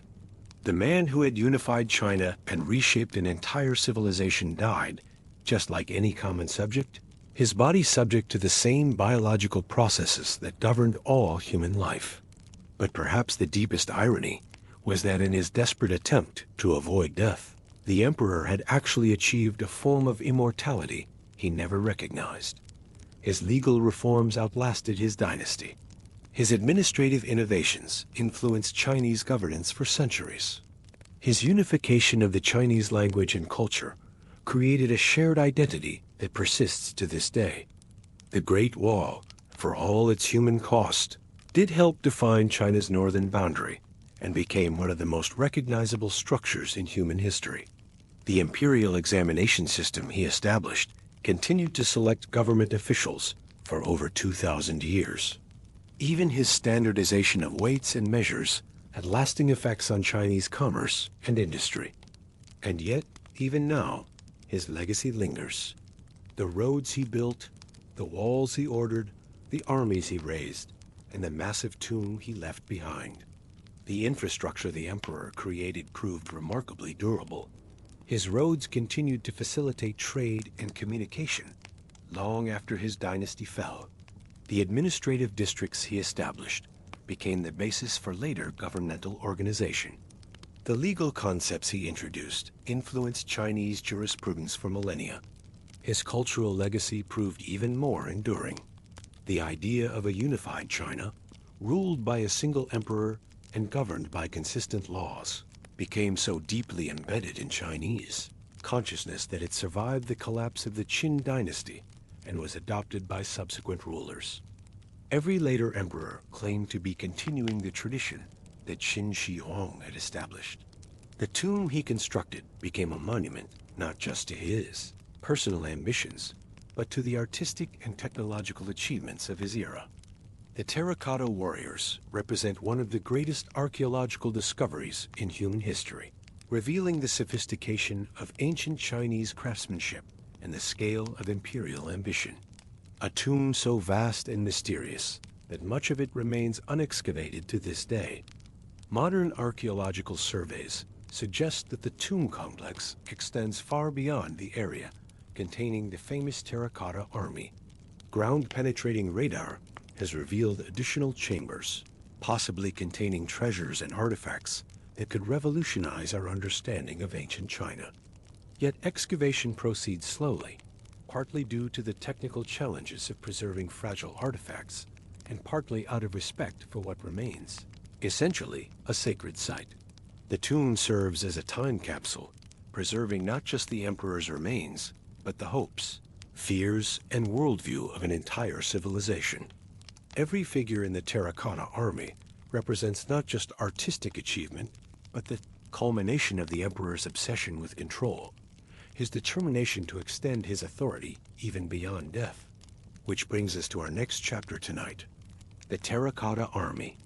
Thousands of silent figures buried for over 2,000 years, preserving the emperor's obsession with control even in death. Let's drift there now, sinking gently beneath the earth. As we descend into those ancient chambers, we leave behind the bright world of the living and enter a realm where time stopped flowing over 2 millennia ago. Here, in the darkness broken only by the careful lights of modern archaeologists, we encounter the Emperor's final gambit against mortality. Not the living soldiers who had conquered his earthly enemies, but an army of clay guardians prepared to defend him through eternity. What secrets do these silent warriors hold? What can their expressionless faces tell us about the man who commanded their creation? And what does their very existence reveal about the human desire to achieve through art what cannot be accomplished through power alone? In the chambers below, thousands of clay eyes stare into an eternal darkness, waiting with the patience that only the dead can possess. Now, let's turn our attention underground, to a field just outside the ancient city of Xi'an, a place that for over 2,000 years lay silent beneath layers of earth. The landscape here stretches flat and wide, broken only by the gentle rise of burial mounds dotting the horizon like sleeping giants. Persimmon trees cast their shadows across the farmland, their branches heavy with fruit that has been harvested for generations. The soil is rich and dark, nourished by centuries of careful cultivation. Farmers have worked these fields since long before anyone suspected what treasures lay beneath their feet. The story begins in 1974. Farmers digging a well stumbled upon fragments of clay. What first appeared to be broken pottery soon revealed itself to be something far more extraordinary. Young Jifa was leading the dig that day, his weathered hands gripping the wooden handle of his shovel as he struck the earth. The drought had been severe that year, forcing the local commune to search for new water sources. The rhythmic sound of metal against dirt filled the air as the farmers worked, their movements steady and methodical. Then came the different sound, a hollow clunk that suggested something more substantial than soil lay below. The first fragments emerged covered in centuries of accumulated earth. Reddish clay, fired to a hardness that had withstood the weight of time. The pieces were larger than typical pottery shards, more substantial. One farmer brushed away the dirt from what appeared to be a curved section, only to realize he was holding part of a human torso. Another fragment revealed the unmistakable shape of an arm, complete with detailed musculature carved into the clay. Word spread quickly through the farming community. Local officials arrived within days, followed by archaeologists from Xi'an. What began as a search for water had uncovered something that would rewrite our understanding of ancient Chinese civilization. As archaeologists arrived, they uncovered rows upon rows of life-sized soldiers. Warriors made entirely of terracotta, a type of baked clay, each one standing in formation, each one frozen in time. The excavation process unfolded like an archaeological symphony. Teams of specialists worked with brushes no larger than paintbrushes, carefully exposing each figure inch by inch. The work demanded infinite patience. A single soldier might take weeks to fully uncover, every gesture calculated to preserve the integrity of clay that had been brittle with age. The first complete warrior to emerge stood over 6 feet tall, his hand positioned as if gripping a weapon that had long since decayed. His armor was detailed beyond anything archaeologists had expected from the period, each scale and rivet carved with precision. His expression was stern but not harsh, his eyes gazing forward with an intensity that seemed to transcend the centuries. Then came the second soldier, and the third. Soon it became clear that this was not an isolated burial, but something far more ambitious. The dig expanded as the true scope of the discovery became apparent. What had started as a small excavation pit grew into massive hangar-like structures designed to protect and display the emerging army. Today, this site is known around the world as the Terracotta Army, a vast collection of more than 8,000 individual figures. Soldiers, horses, chariots, and even musicians and acrobats. The numbers alone stagger the imagination. 8,000 soldiers, but that represents only what has been excavated so far. Ground-penetrating radar and magnetic surveys suggest tens of thousands more remain buried. The horses number in the hundreds, their manes flowing as if caught in an eternal wind. The chariots, though their wooden components have long since rotted away, left behind bronze fittings and harnesses that speak to the wealth and sophistication of their construction. But the army extends beyond mere soldiers. Musicians hold instruments that would have accompanied the emperor into the afterlife, their fingers positioned on strings that disappeared millennia ago. Acrobats twist in poses that suggest the entertainment that would have filled the imperial court. Administrators sit with scrolls, ready to manage the emperor's celestial bureaucracy. Each category of figure reveals new layers of complexity. The cavalry soldiers are shorter and more compact than the infantry, their build suited to life on horseback. The archers have broader shoulders and stronger arms, their bodies shaped by years of drawing heavy bows. The officers wear more elaborate armor and carry themselves with visible authority, their postures commanding respect even in clay. But back when they were created, these figures served a very specific purpose. Qin Shi Huang, believed that his power should extend beyond death. Just as he commanded a massive army in life, he wanted protection in the afterlife. The Terracotta army was meant to guard his tomb, to stand watch in the spirit world, ready for battle if needed.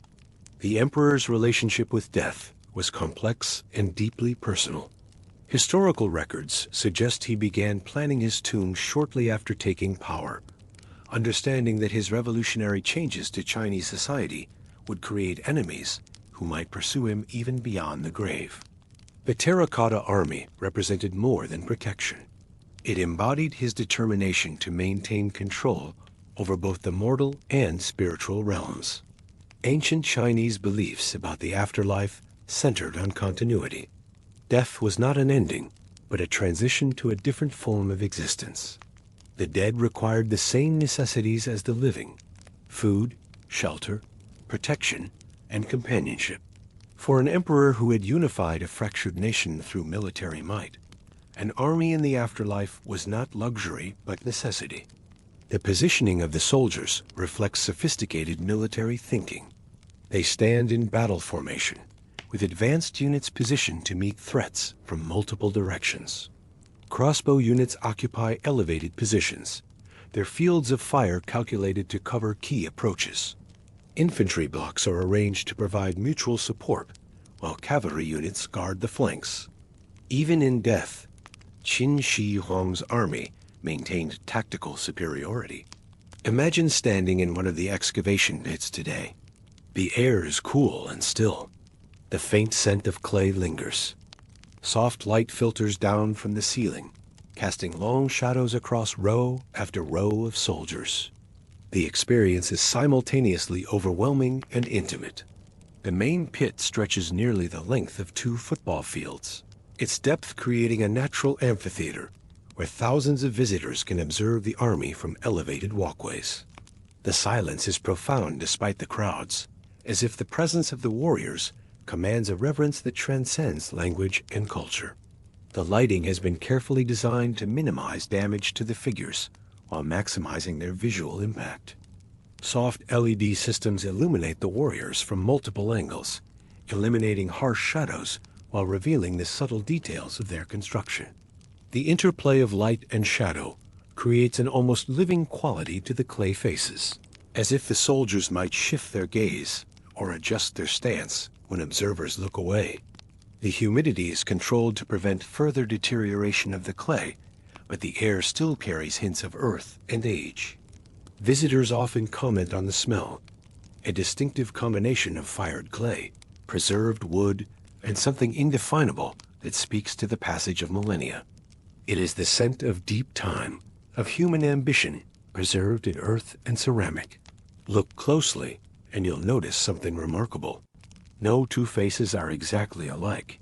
Each soldier was crafted with individual features, some with sharp cheekbones, others with rounded faces, different hairstyles, different armor styles.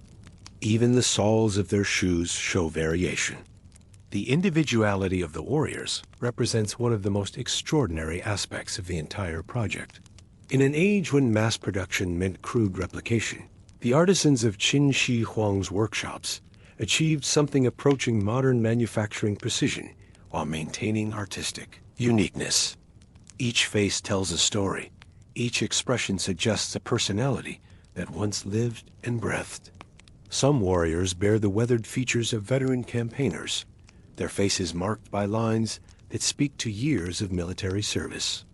Others appear younger, their smooth features suggesting recent recruitment. The ethnic diversity is remarkable, reflecting the emperor's far-reaching conquests. Northern warriors display features common to the steppes, while southern soldiers show characteristics typical of the Yangtze River valleys. The hairstyles alone reveal a sophisticated understanding of military hierarchy and regional identity. Officers wear elaborate topknots secured with ornate pins, their hair arranged in patterns that would have immediately identified their rank and authority. Common soldiers sport simpler styles, but even these show regional variations that suggest the army drew recruits from across the newly unified empire. The armor variations are equally detailed. Heavy infantry wear suits of overlapping plates that would have provided maximum protection in close combat. Archers are equipped with lighter, more flexible protection that allowed for the rapid movement required by their tactical role. The metallurgy of the period was not advanced enough to mass-produce standardized equipment, so each piece of armor was individually crafted and fitted. Even the footwear reveals attention to detail that borders on obsession. Infantry boots are designed for long marches over varied terrain, with thick soles and reinforced ankles. Cavalry footwear features different sole patterns optimized for stirrups and mounted combat. The soles themselves often bear the maker's mark, identifying the workshop responsible for the piece. It's believed that these figures were modeled after real people, soldiers and officers from the emperor's own armies. Craftsmen spent years sculpting, firing, and painting each piece by hand. The modeling process likely began with living subjects. Soldiers would have posed for sculptors, their features carefully studied and translated into clay. This practice explains not only the individuality of the faces, but also the accuracy of the military equipment and postures. The warriors stand, kneel, and gesture exactly as their living counterparts would have in similar circumstances.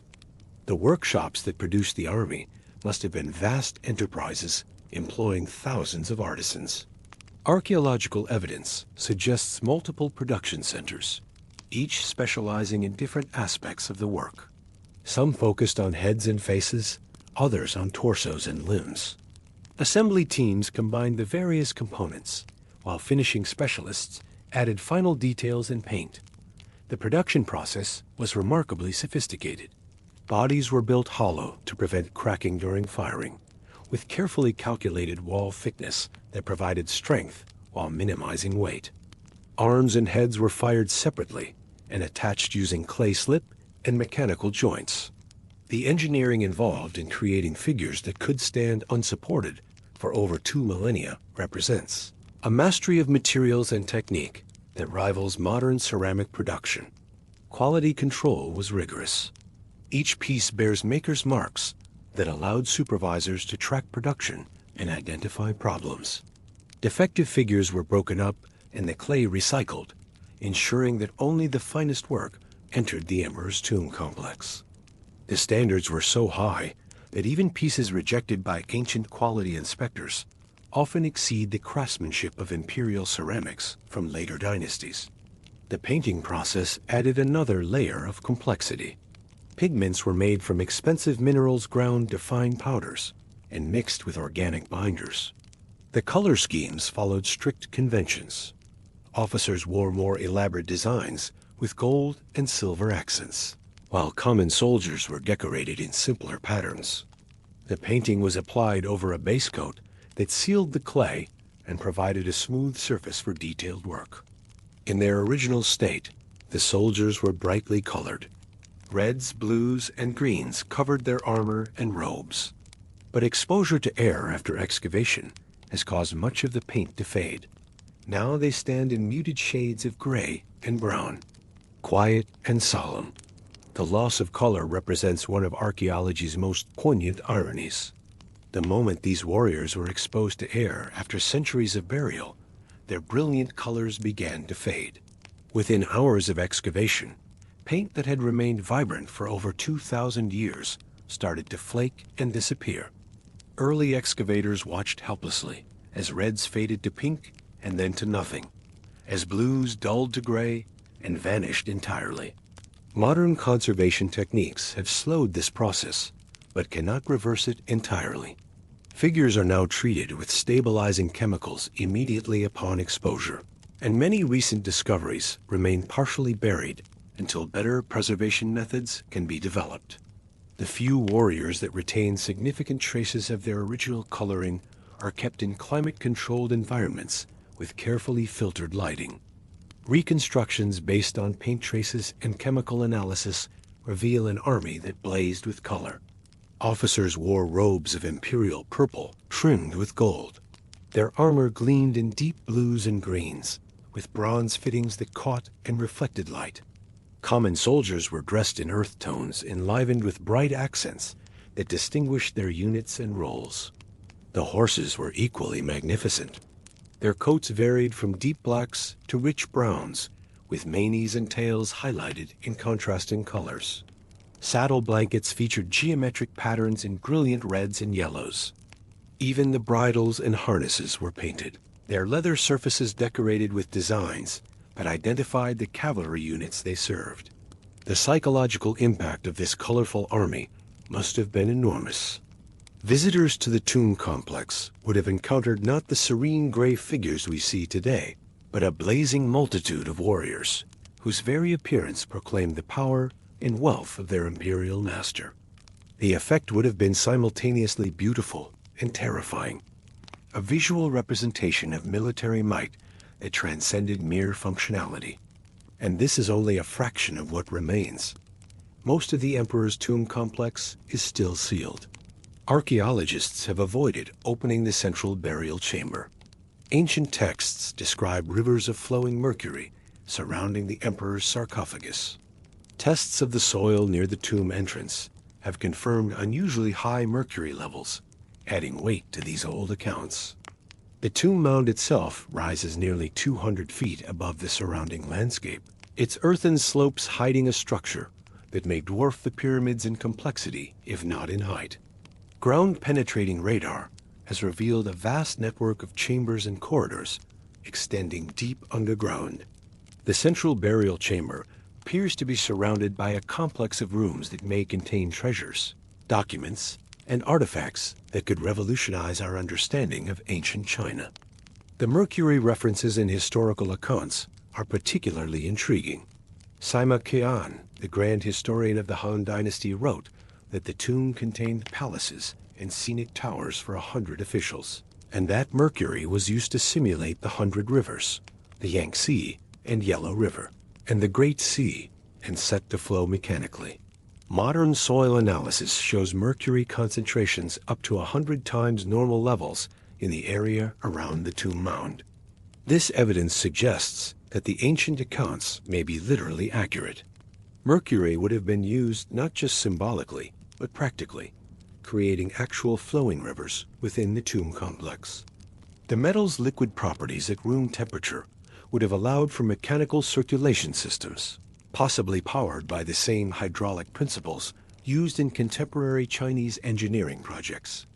The implications for preservation are both promising and terrifying. Mercury is an excellent preservative for organic materials, potentially keeping silk, wood, and even human remains in remarkable condition. However, it is also highly toxic, creating an environment that would be lethal to excavators without proper protection. The tomb may be perfectly preserved, precisely because it has been perfectly poisonous. There are fears that opening the tomb too quickly could damage delicate artifacts or trigger chemical reactions that might destroy what remains inside. For now, the heart of the tomb stays untouched, waiting beneath the earth. The archaeological community remains divided on the question of excavation. Some argue that the technology now exists to safely explore the tomb while preserving its contents. Others contend that waiting another generation or two for even better techniques would be the wiser course. The debate reflects a fundamental tension in archaeology between the desire to discover and the responsibility to preserve. Recent advances in non-invasive archaeology offer some hope for compromise. Ground-penetrating radar, magnetic resonance imaging, and other remote sensing technologies are providing increasingly detailed pictures of the tomb's interior without requiring physical intrusion. These techniques have already revealed the basic layout of the complex and identified areas of particular interest for future investigation. Chemical analysis of soil samples continues to provide clues about the tomb's contents.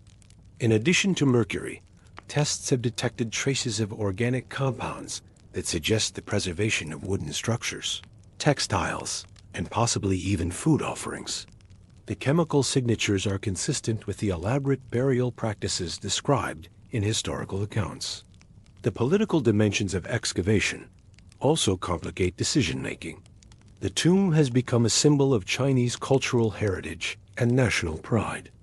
Any excavation would be closely watched by both domestic and international audiences, with enormous pressure to achieve spectacular results while avoiding any appearance of damage or mismanagement. Beyond the soldiers, the site contains a vast array of other buried features: bronze chariots, weapon caches, and remnants of walls and passageways.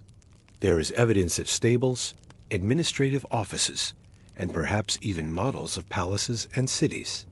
The bronze chariots discovered near the tomb represent some of the finest metalwork ever recovered from ancient China. Cast in precise detail at half-life size, these vehicles demonstrate a level of technological sophistication that rivals anything produced in the ancient world. The wheels are functional, with bearings that still turn smoothly after more than 2 millennia. The bodies are decorated with intricate patterns that required mastery of advanced casting techniques. Each chariot was accompanied by a full team of bronze horses, their harnesses complete down to individual buckles and fittings. The attention to detail extends to the drivers, whose expressions suggest the concentration required to control such magnificent vehicles. Even the whips are present, their leather components long since decayed, but their bronze handles perfectly preserved. The weapon caches reveal the military technology that gave Qin Shi Huang's armies their decisive advantage. Bronze swords retain their sharp edges, their metallurgy representing advances that would not be matched in Europe for centuries. Crossbow mechanisms show evidence of standardized production techniques that allowed for interchangeable parts, a manufacturing innovation that predates similar developments in the West by over 1,000 years. The architectural remains are equally impressive. Walls and foundations reveal structures built to the same exacting standards as the imperial palaces, with drainage systems and foundations that have remained stable through earthquakes and floods. The scale of the construction is breathtaking, covering an area larger than many modern cities. Administrative buildings suggest that the tomb complex functioned as a complete governmental center, prepared to manage the emperor's affairs in the afterlife. Room layouts follow the patterns established in contemporary palaces, with specific areas designated for different types of official business. Even in death, Qin Shi Huang apparently intended to maintain the bureaucratic efficiency that had characterized his earthly rule. The evidence from models of palaces and cities comes from fragmented remains of what appear to be architectural miniatures. These pieces suggest that the tomb may have contained scale representations of the entire empire, allowing the deceased emperor to survey his domain from beyond the grave. Such models would have been consistent with Chinese beliefs about the afterlife and the continuation of earthly relationships in spiritual form. Some legends suggest that the tomb contains elaborate traps designed to protect the emperor's resting place from intruders. Mechanical arrows, hidden pits, and complex locking mechanisms may still lie undisturbed beneath the soil. The trap systems described in ancient accounts reflect the same engineering sophistication evident in other aspects of the tomb. Complex, mechanical crossbows could be triggered by pressure plates or tripwires, sending bronze bolts through predetermined paths designed to eliminate intruders. The mechanisms would have been powered by counterweights or spring systems, using principles similar to those employed in contemporary siege engines. Hidden pits filled with spears or other sharp objects were standard features of tomb protection in ancient China, but the emperor's version would likely have been far more elaborate. Multiple levels of traps could be arranged in sequence, with early triggering mechanisms designed to funnel intruders into areas where subsequent traps would be most effective. The engineering would have required careful calculation of human movement patterns and psychology. Complex locking mechanisms protected the most valuable areas of the tomb, combining mechanical ingenuity with metallurgical precision. Bronze locks discovered in other imperial tombs from the period show evidence of sophisticated pin tumbler systems that would not be reinvented in Europe for centuries. The emperor's tomb would have featured the most advanced versions of such technology, possibly including locks with multiple keys or combination mechanisms. The trap systems also served psychological purposes beyond their practical function. Knowledge of their existence would have deterred casual grave robbers, while enhancing the mystique surrounding the emperor's burial. The traps represented an extension of imperial power beyond death, a final demonstration of the reach and sophistication of Qin Shi Huang's rule. Modern archaeological techniques might be able to detect and disarm such mechanisms without triggering them, but the process would require extraordinary care and planning. Ground-penetrating radar can identify void spaces that might indicate trap chambers, while metal detectors can locate bronze mechanisms. However, the actual disarmament would still require the same careful excavation techniques used to expose the terracotta warriors themselves. Standing among the soldiers today, it's hard not to feel the weight of time. The sheer scale of the project, the thousands of workers who built it, the artisans who shaped each figure by hand, the quiet determination that each soldier seems to radiate, standing at attention after more than 2 millennia. The human cost of the emperor's ambitions remains largely hidden beneath the grandeur of his achievements.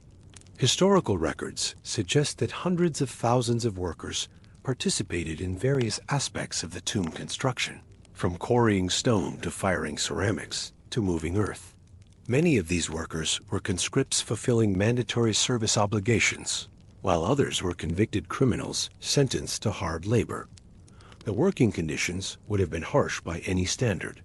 The kilns required to fire the terracotta figures generated enormous heat and consumed vast quantities of fuel. Workers would have labored in temperatures that regularly exceeded human comfort zones, their shifts limited by the physical demands of the environment. Respiratory problems from clay dust and kill smoke would have been common, along with injuries from handling heavy ceramic pieces and operating primitive lifting equipment. Yet the quality of the work suggests that many participants took pride in their contributions. The level of craftsmanship evident in even the smallest details could only have been achieved by artisans who cared deeply about their work. This dedication may have been motivated by pride in serving the emperor, fear of punishment for substandard work, or simply the professional satisfaction that comes from exercising exceptional skill. The organization required to coordinate such a massive project represents an achievement in logistics and management that rivals the engineering accomplishments. Raw materials had to be sourced from across the empire, from clay deposits to mineral pigments to bronze alloys. Transportation networks moved these materials to centralized workshops, while finished products were moved to the tomb site for installation. The timing and sequencing of production required careful planning to ensure that different components were completed in the proper order. Bodies had to be fired before heads could be attached, but heads could not be completed until faces were fully sculpted. The painting process required that figures be dry and stable, but could not be delayed too long after firing. Coordinating these requirements across thousands of individual pieces demanded sophisticated project management techniques. The Terracotta Army serves as both a testament to imperial ambition and a silent memorial to the countless unnamed people who made it possible. The paradox of the Terracotta Army lies in its simultaneous celebration and erasure of human achievement. Each warrior represents the skill and dedication of multiple artisans, yet none of those creators is remembered by name. The army immortalizes the emperor while rendering invisible the very people whose labor made immortality possible. This anonymity was not accidental, but reflected the political philosophy of Qin Shi Huang's regime. Individual identity was subordinated to state purposes, with personal recognition seen as potentially divisive and dangerous. The standardization of weights, measures, currency, and even writing systems during the emperor's reign represented the same impulse toward unity that erased individual credit for the tomb's construction. Yet the individuality of the warriors themselves suggests a more complex relationship between imperial ideology and artistic practice. While the creators remain anonymous, they embedded their understanding of human uniqueness into every face they sculpted. Each warrior stands as a testament to the irreducible individuality of human experience, even within the context of mass production and political conformity. The emotional impact of encountering the army derives partly from this tension between conformity and uniqueness.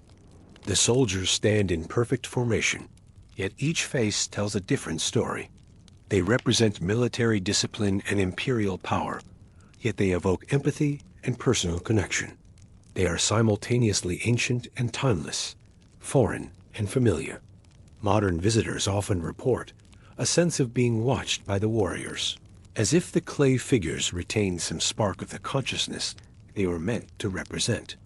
This phenomenon transcends cultural boundaries, affecting visitors from every background and nationality. The warriors seem to bridge the gap between ancient and modern, between East and West, between life and art. For now, they remain where they've stood for centuries, watching, waiting, the future of the Terracotta. Army raises questions that extend far beyond archaeology and into the realms of philosophy, ethics, and cultural identity. As excavation techniques improve and new discoveries emerge, each revelation adds complexity to our understanding while raising new questions about preservation, interpretation, and access. Climate change poses long-term challenges to the site's preservation. Changes in temperature and humidity could accelerate deterioration, while extreme weather events might threaten the protective structures that house the excavated warriors. Rising groundwater levels could affect areas that remain buried, potentially altering the chemical environment that has preserved the figures for so long. Tourism pressures continue to grow as the site's fame spreads globally. Millions of visitors annually create logistical challenges while generating the revenue needed for ongoing preservation efforts. Balancing access with protection requires constant adjustment of policies and infrastructure, with the ever-present risk that well-intentioned improvements might inadvertently cause damage. The digital age offers new possibilities for sharing the warriors with global audiences while reducing physical stress on the site itself.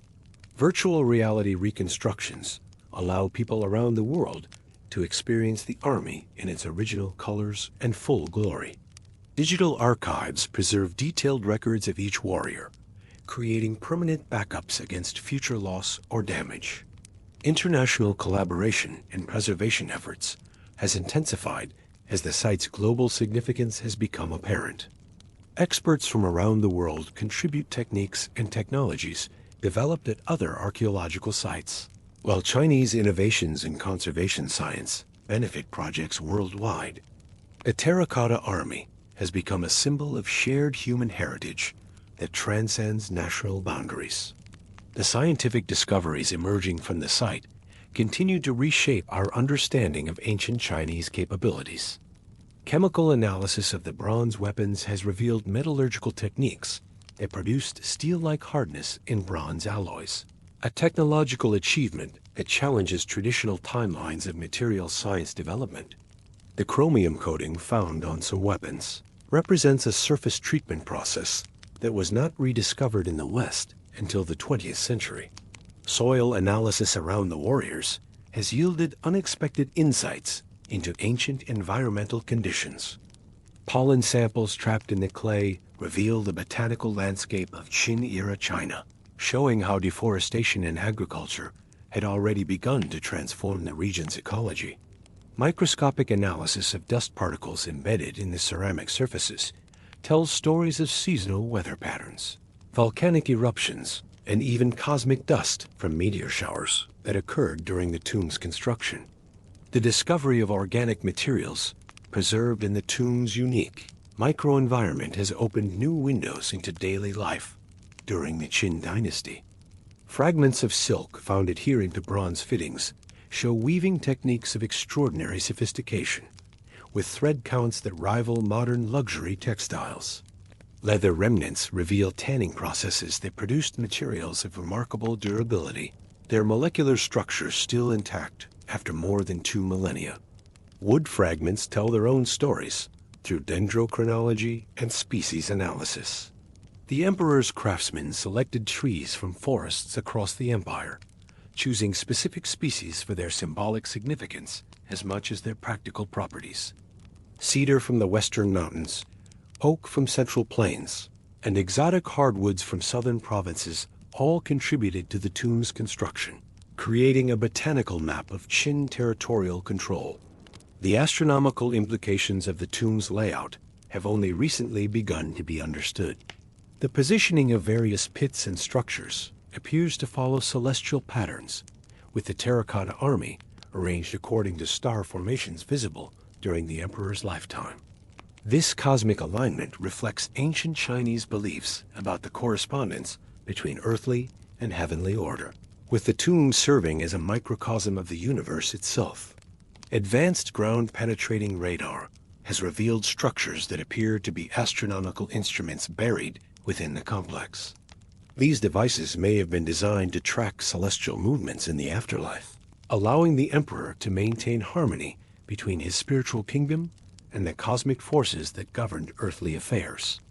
The sophistication of these instruments, if confirmed through excavation, would place Chinese astronomy centuries ahead of previously documented achievements. The hydrological engineering of the tomb complex demonstrates a mastery of water management that rivals Roman aqueducts in sophistication, if not in scale. Underground channels direct groundwater away from sensitive areas while maintaining optimal humidity levels for preservation. Drainage systems incorporate settling ponds that filter water before it reaches critical areas, preventing mineral deposits that could damage artifacts. The workshops that produce the warriors have been partially excavated, revealing production techniques that challenge assumptions about ancient manufacturing capabilities. Assembly line processes divided labor into specialized tasks, with quality control measures that ensured consistency across thousands of individual pieces. Tool marks on the clay show evidence of standardized implements, suggesting that even the creation tools were mass-produced to maintain uniformity.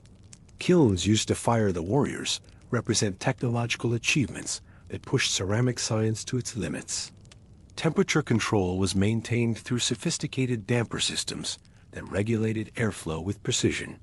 The kilns were designed to fire multiple pieces simultaneously while preventing thermal shock that could crack the clay. Fuel consumption was optimized through innovative combustion chamber designs that maximized heat output while minimizing smoke and waste. The pigment chemistry used in painting the warriors involved compounds that required extensive trade networks to obtain. Lapis lazuli for the blue colors came from Afghanistan, while cinnabar for the reds originated in southwestern China.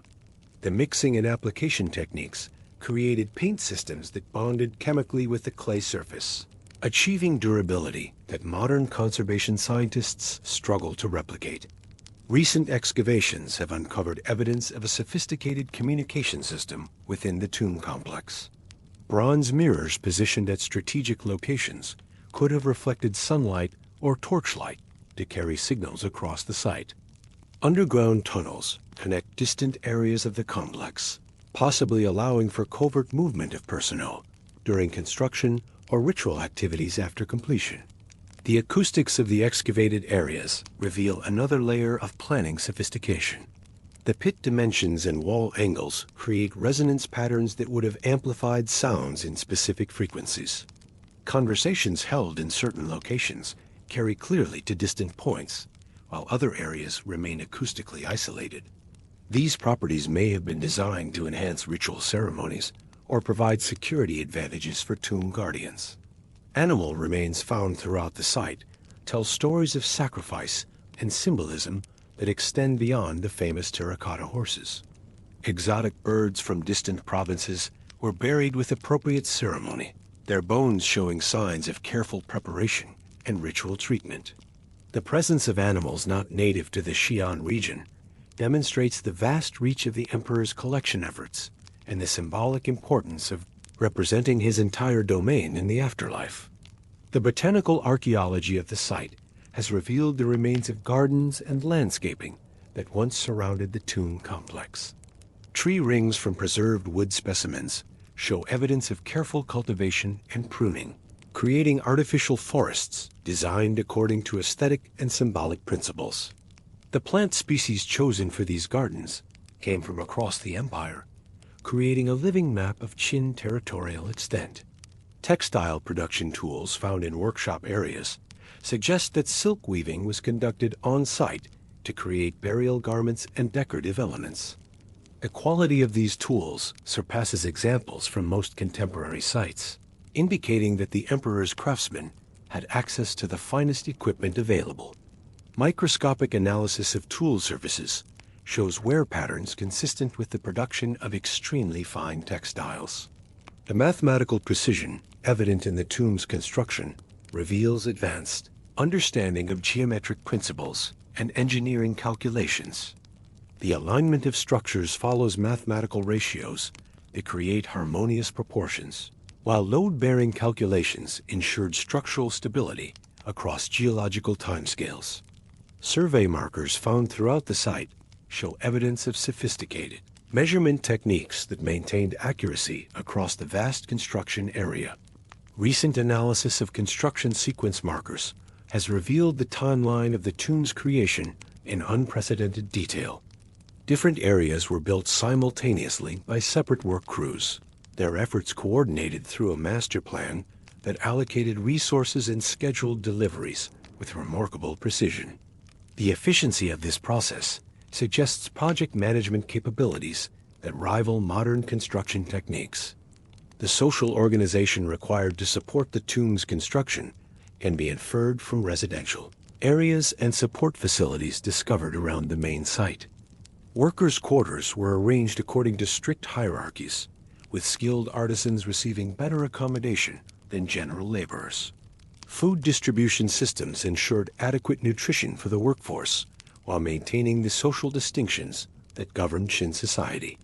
Medical evidence from the site includes surgical instruments and pharmaceutical preparations that demonstrate advanced healthcare practices for the construction workers. The emperor's investment in worker health was motivated partly by practical concerns about maintaining productivity, but also reflected sophisticated understanding of the relationship between nutrition, health, and work quality. The economic impact of the tomb's construction extended far beyond the immediate worksite.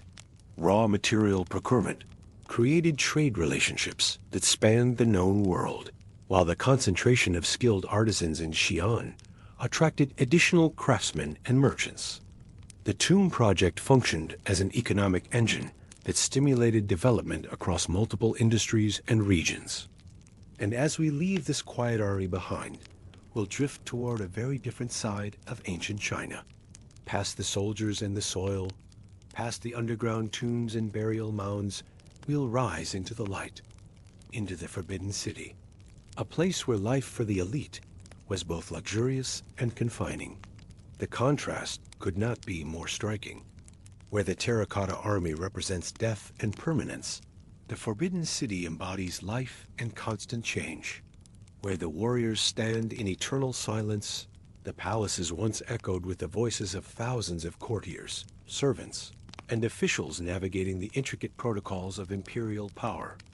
The journey from tomb to palace is also a journey through time, from the unifying vision of China's first emperor to the elaborate refinements of later dynasties. The brutal efficiency that created the Terracotta army evolved into the sophisticated culture that built the Forbidden City. Yet both reflect the same fundamental tension between individual ambition and collective order that has defined Chinese civilization for millennia. As we prepare to enter those vermilion walls and golden roofs, we carry with us the memory of 8,000 silent guardians, their clay faces forever alert, the threats that will never come. Their eternal vigilance, a reminder of the human desire to transcend the limitations of mortality through the permanence of art. Let's make our way there now. Now let's leave the cool soil and silent soldiers behind. Let's step into the heart of Imperial China's political and ceremonial world, the Forbidden City. Built centuries after Qin Shi Huang's time, this vast palace complex in Beijing became the home of emperors from the Ming and Qing dynasties. For nearly 500 years, it was the center of Chinese government. 9,999 rooms spread across 180 acres of carefully planned architecture. Every beam, every tile, every courtyard stone placed according to ancient principles of feng shui and imperial protocol. The name itself hints at its nature: forbiddance. Ordinary people could not enter. Only those with special permission, including nobles, officials, servants, and of course, the emperor himself, were allowed past its gates. The penalty for unauthorized entry was death. Guards patrolled the perimeter day and night, their eyes trained to spot any movement in the shadows beyond the walls. Imagine standing before the main entrance. Towering red walls rise high above you, 18 feet thick at their base, built to withstand both siege and time. The roofs, covered with golden tiles, gleam under the sun. Each tile was glazed in the imperial kilns, fired at temperatures that created that distinctive yellow hue reserved only for the emperor. Carved stone lions sit at attention, guarding the approach. These are not mere decorations, but symbols of imperial power, their mouths open to devour evil spirits, their paws resting on spheres representing the unity of the empire. Step inside, and the air feels different. Still, controlled. Every movement within these walls follows a carefully prescribed rhythm. The very layout of the palace speaks to the emperor's divine mandate.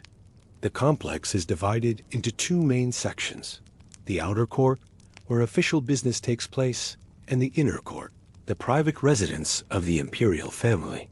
This division mirrors the cosmic order itself, separating the public face of imperial power from its intimate human reality. Life here is governed by ritual.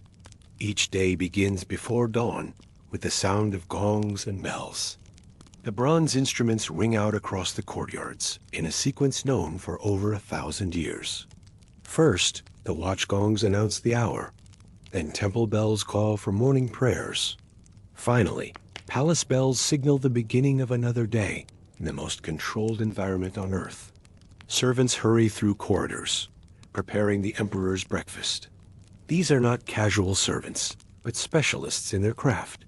The imperial kitchen employs over 4,000 staff members, each with a specific role. Some prepare rice, others handle vegetables.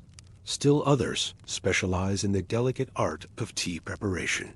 Not a casual meal, but a carefully arranged series of dishes, each chosen for balance and symbolism. Rice porridge, steamed buns, pickled vegetables, perhaps a small dish of fish or duck. But even this simple description masks the complexity involved. The rice comes from specific provinces, transported under armed guard. The water for tea is drawn from designated wells and tested for purity. Each vegetable is examined for color, texture, and seasonal appropriateness. The emperor's tasters sample every morsel before it reaches the imperial lips. These men live with the constant possibility that their next bite might be their last. Poison is an ever-present threat in a palace where political rivalries simmer beneath the surface of courtly politeness. The tasters develop an almost supernatural sensitivity to unusual flavors, subtle changes in texture, anything that might signal danger. After eating, the emperor holds court. Ministers gather in designated halls, waiting to present reports or receive orders. The Hall of Supreme Harmony, the largest building in the complex, serves as the setting for the most important ceremonies. Here, the emperor sits on the dragon throne, an elaborate seat carved from precious woods and inlaid with gold. The throne itself is positioned at the exact center of the hall, which is positioned at the exact center of the Forbidden City, which is positioned at the exact center of Beijing, which ancient Chinese cosmology considered the center of the civilized world. Every gesture is rehearsed, every word measured. Speaking out of turn or showing too much emotion could lead to dismissal or worse. The protocols governing imperial audiences fill entire volumes. How many steps to take before bowing? The precise angle of the bow itself. Which officials may speak directly to the emperor, and which must communicate through intermediaries.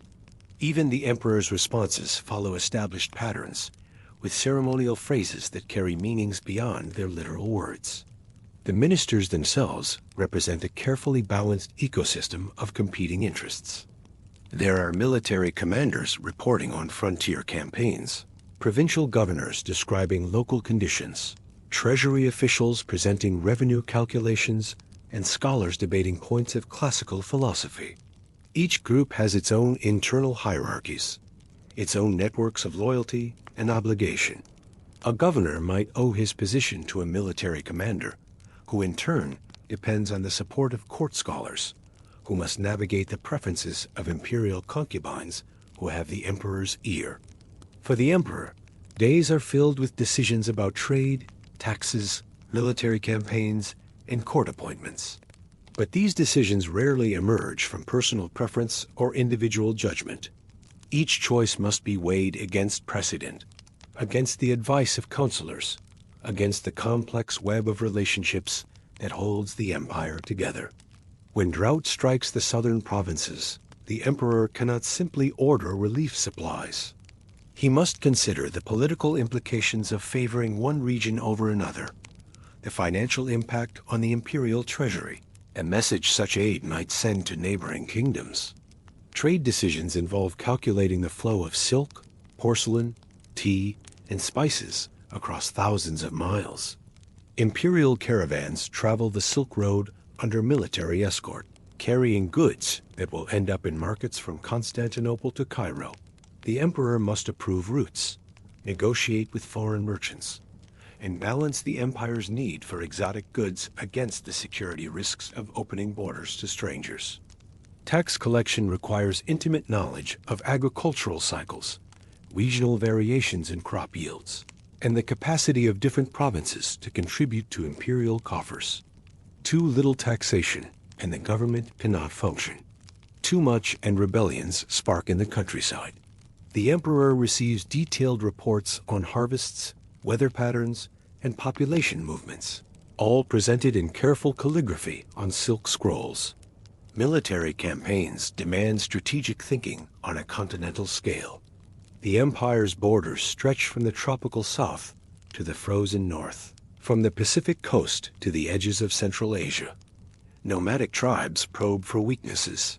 Regional warlords test imperial resolve, and foreign kingdoms seek opportunities to expand their influence. The emperor must coordinate responses involving hundreds of thousands of troops, supply lines that span months of travel, and diplomatic negotiations with dozens of different cultures and languages. But even with all this power, life inside the palace is far from free. There is always someone watching. Eunuchs manage the inner workings of the palace, controlling access to the emperor. These men, castrated in childhood to ensure their loyalty cannot be divided by family obligations, develop their own form of power within the imperial system. They know secrets, carry messages, and make decisions that can influence the fate of the empire. The chief eunuch often wields more practical authority than many official ministers, simply because he controls who speaks to the emperor and when. The eunuchs create their own hierarchies, their own systems of patronage and reward. A young eunuch might spend decades working his way up from sweeping courtyards to managing imperial correspondence. The most successful become trusted advisors, accumulating wealth and influence that rivals that of the highest nobles. They adopt young men as surrogate sons, creating dynasties of castrated servants whose loyalty to each other sometimes supersedes their loyalty to the throne. Empresses, concubines, and court ladies live within the inner court, their lives shaped by strict hierarchies and unspoken rivalries. The empress holds the highest rank, but her power depends on her ability to produce male heirs and maintain the emperor's favor. Imperial concubines are ranked in carefully defined gradations, from noble consorts who might influence policy to lower-ranking women who exist primarily to satisfy imperial pleasure. The competition among these women is fierce and subtle. They cannot engage in open conflict, so they develop elaborate systems of indirect warfare. A well-timed compliment can elevate a rival's expectations just before a devastating disappointment. A carefully chosen gift can carry messages that would be treasonous if spoken aloud. Alliances form and dissolve based on pregnancy rumors, imperial preferences, and the ever-changing dynamics of court politics. Each concubine maintains her own household within the palace, complete with servants, eunuchs, and junior court ladies. These mini-courts become centers of intrigue, with their own networks of information and influence. A concubine's servants might cultivate relationships with kitchen staff to ensure their mistress receives the finest foods, or with imperial guards to learn about the emperor's daily routines. Imagine being a young concubine, one of many, waiting day after day for a rare summons to the emperor's quarters. Your entire future depends on moments of imperial attention that might never come. You spend your days studying poetry, practicing calligraphy, learning to play musical instruments, all in preparation for encounters that are as carefully choreographed as state ceremonies. Your beauty must be maintained, but not displayed too openly. Your intelligence must be evident, but not threatening. Your personality must be engaging, but not demanding. The waiting is perhaps the cruelest aspect of concubine life. Days stretch into weeks, weeks into months, with no contact from the emperor. Meanwhile, you hear whispers about other women who have caught his attention, stories about new favorites who have been elevated in rank. You must smile and offer congratulations while calculating what this means for your own prospects. Or imagine being a low-ranking official, spending years hoping for a promotion that may never come. You have passed the imperial examinations, demonstrating your mastery of classical texts and your ability to compose elegant prose. You understand the principles of governance and the precedents of history. But none of this guarantees advancement in a system where personal connections often matter more than merit. You spend your days copying documents, filing reports, and attending ceremonies where your presence is required, but your opinion is not sought. You watch as less qualified men advance because they have powerful patrons or because they have married into influential families. You must navigate the complex etiquette of court life while hiding your frustration and maintaining the appearance of contentment with your lot. The architecture itself reinforces the sense of control. Each section of the Forbidden City is arranged along a central axis that runs from the southern entrance to the northern gardens. This axis represents the Emperor's connection to heaven, the divine line along which cosmic energy flows into the earthly realm. Every major building is positioned to align with this sacred geometry. Gates lead to courtyards, courtyards to halls, halls to more gates. The farther you move inward, the more exclusive the space becomes. The progression is deliberate and symbolic. Visitors must pass through multiple barriers, each one requiring higher levels of authorization. The journey itself becomes a ritual of approaching the divine presence of the Emperor. The gates themselves are architectural masterpieces, each one decorated with intricate patterns and symbolic images.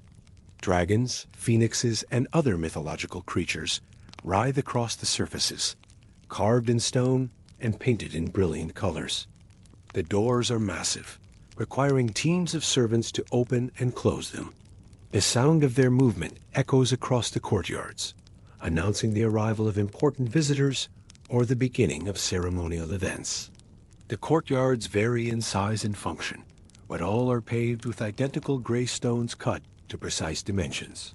The uniformity is intentional, creating a sense of order that reflects the harmony of imperial rule. Rain gutters channel water in specific directions, following principles of feng shui that are believed to influence the flow of good fortune. Even the placement of trees and ornamental rocks follows ancient formulas designed to promote prosperity and stability. The halls themselves are marvels of engineering and artistry. Massive wooden beams support roofs that seem to float above their foundations. The wood comes from forests in distant provinces, selected for strength and grain patterns. Craftsmen spend years carving decorative elements, following traditional designs that have been refined over centuries. The interiors are painted in colors that carry specific meanings. Red for good fortune, gold for imperial power, blue for harmony with heaven. Gardens offer the only true relief. Small patches of trees and rocks arranged with care. These gardens represent the Chinese ideal of harmony between human civilization and natural beauty. Every element is chosen and positioned according to aesthetic principles that value subtlety over grandeur, suggestion over statement. A single carefully pruned pine tree might represent an entire forest. A small pond might symbolize the vastness of the ocean. Carp swim lazily in ornamental ponds, their movements creating ripples that catch and scatter sunlight. These fish are not merely decorative, but symbolic. The carp represents perseverance and determination, qualities that the Chinese believe can transform ordinary creatures into dragons. The emperor might spend quiet moments watching the fish, finding in their patient swimming a metaphor for the steady persistence required to govern an empire. Pathways curve gently, giving the illusion of nature within this carefully controlled environment. The curves serve both aesthetic and practical purposes. They create visual interest by revealing new vistas with each turn, but they also slow down movement, forcing visitors to proceed at a contemplative pace. The paths are paved with stones of different sizes and textures, creating subtle variations in the walking experience. Bridges span the ponds and streams, some built from carved marble, others from weather-worn wood. Each bridge has its own character and purpose. The marble bridges are used for formal processions, their surfaces polished to mirror-like smoothness. The wooden bridges are for quiet reflection, their rustic appearance suggesting the simplicity of rural life that even emperors sometimes long to experience. Pavilions provide shelter from sun and rain, while offering perfect vantage points for appreciating the garden's beauty. These structures are architectural miniatures, complete buildings compressed into intimate spaces. Their roofs curve upward at the corners, creating lines that seem to dance against the sky. Their interiors are furnished with low tables and silk cushions, perfect for tea ceremonies or poetry competitions among court scholars. Even at night, the palace never fully sleeps. Lanterns flicker in corridors, casting moving shadows that transform familiar spaces into mysterious landscapes. The lanterns themselves are works of art, crafted from silk and bamboo by specialists who understand how different materials filter and shape light. Some lanterns burn oil, others candles, each creating its own quality of illumination. Guards patrol the grounds, following routes that have been planned to ensure no corner of the complex goes unwatched. These guards are selected for their physical strength and their absolute loyalty to the throne. They undergo years of training, not just in combat techniques, but in the protocols of palace life. They must know how to move silently through corridors, how to recognize authorized personnel in the darkness, and how to distinguish between suspicious activity and the normal routines of palace life. The guards carry weapons that are both functional and ceremonial. Their swords are forged by master smiths using techniques passed down through generations. The blades are kept sharp enough to cut silk, but they are also decorated with engravings and inlays that mark them as imperial property. Their armor combines leather and metal in patterns that provide protection while allowing for the silent movement required by their duties. Somewhere, a clerk copies imperial edicts by candlelight. These clerks work in shifts throughout the night, ensuring that the emperor's commands are transcribed accurately and distributed quickly. The work requires extraordinary precision, as a single misplaced character could change the meaning of an imperial order with consequences that ripple across the empire. The clerks use brushes made from the finest animal hair, bound with silk thread and set in bamboo handles. Their ink is prepared from pine soot and animal glue, mixed to exact specifications that ensure clarity and permanence. The paper itself comes from mulberry trees grown in specific regions, processed using methods that create surfaces smooth enough for detailed calligraphy. Each edict follows established formats, with formal language that has evolved over centuries of imperial governance. The clerks must know not only how to write beautifully, but also how to compose in the classical style. That gives imperial commands their authority. They study examples of previous edicts, memorizing phrases and structures that have proven effective in conveying the emperor's will. Servants clean and prepare for the next day's rituals. These preparations begin hours before dawn as servants sweep courtyards, polish ceremonial objects, and arrange everything according to protocols that specify the exact placement of each item. The work is backbreaking and never-ending, but it is also essential to maintaining the illusion of imperial perfection. The servants come from families that have served the palace for generations. They inherit not just jobs, but specialized knowledge about the preferences and routines of imperial life. A servant who polishes ceremonial bronze vessels knows which cleaning agents to use on different alloys, how to remove tarnish without damaging decorative details, and how to arrange objects in configurations that please the emperor's eye. Some servants specialize in textile care, maintaining the vast wardrobes of imperial clothing. They know how to clean silk without fading the dyes, how to store ceremonial robes to prevent insect damage, and how to repair tiny tears in ways that are virtually invisible. Their work requires both technical skill and artistic sensibility, as imperial clothing is not just functional, but symbolic. For the emperor, loneliness is a constant companion. Trust is rare.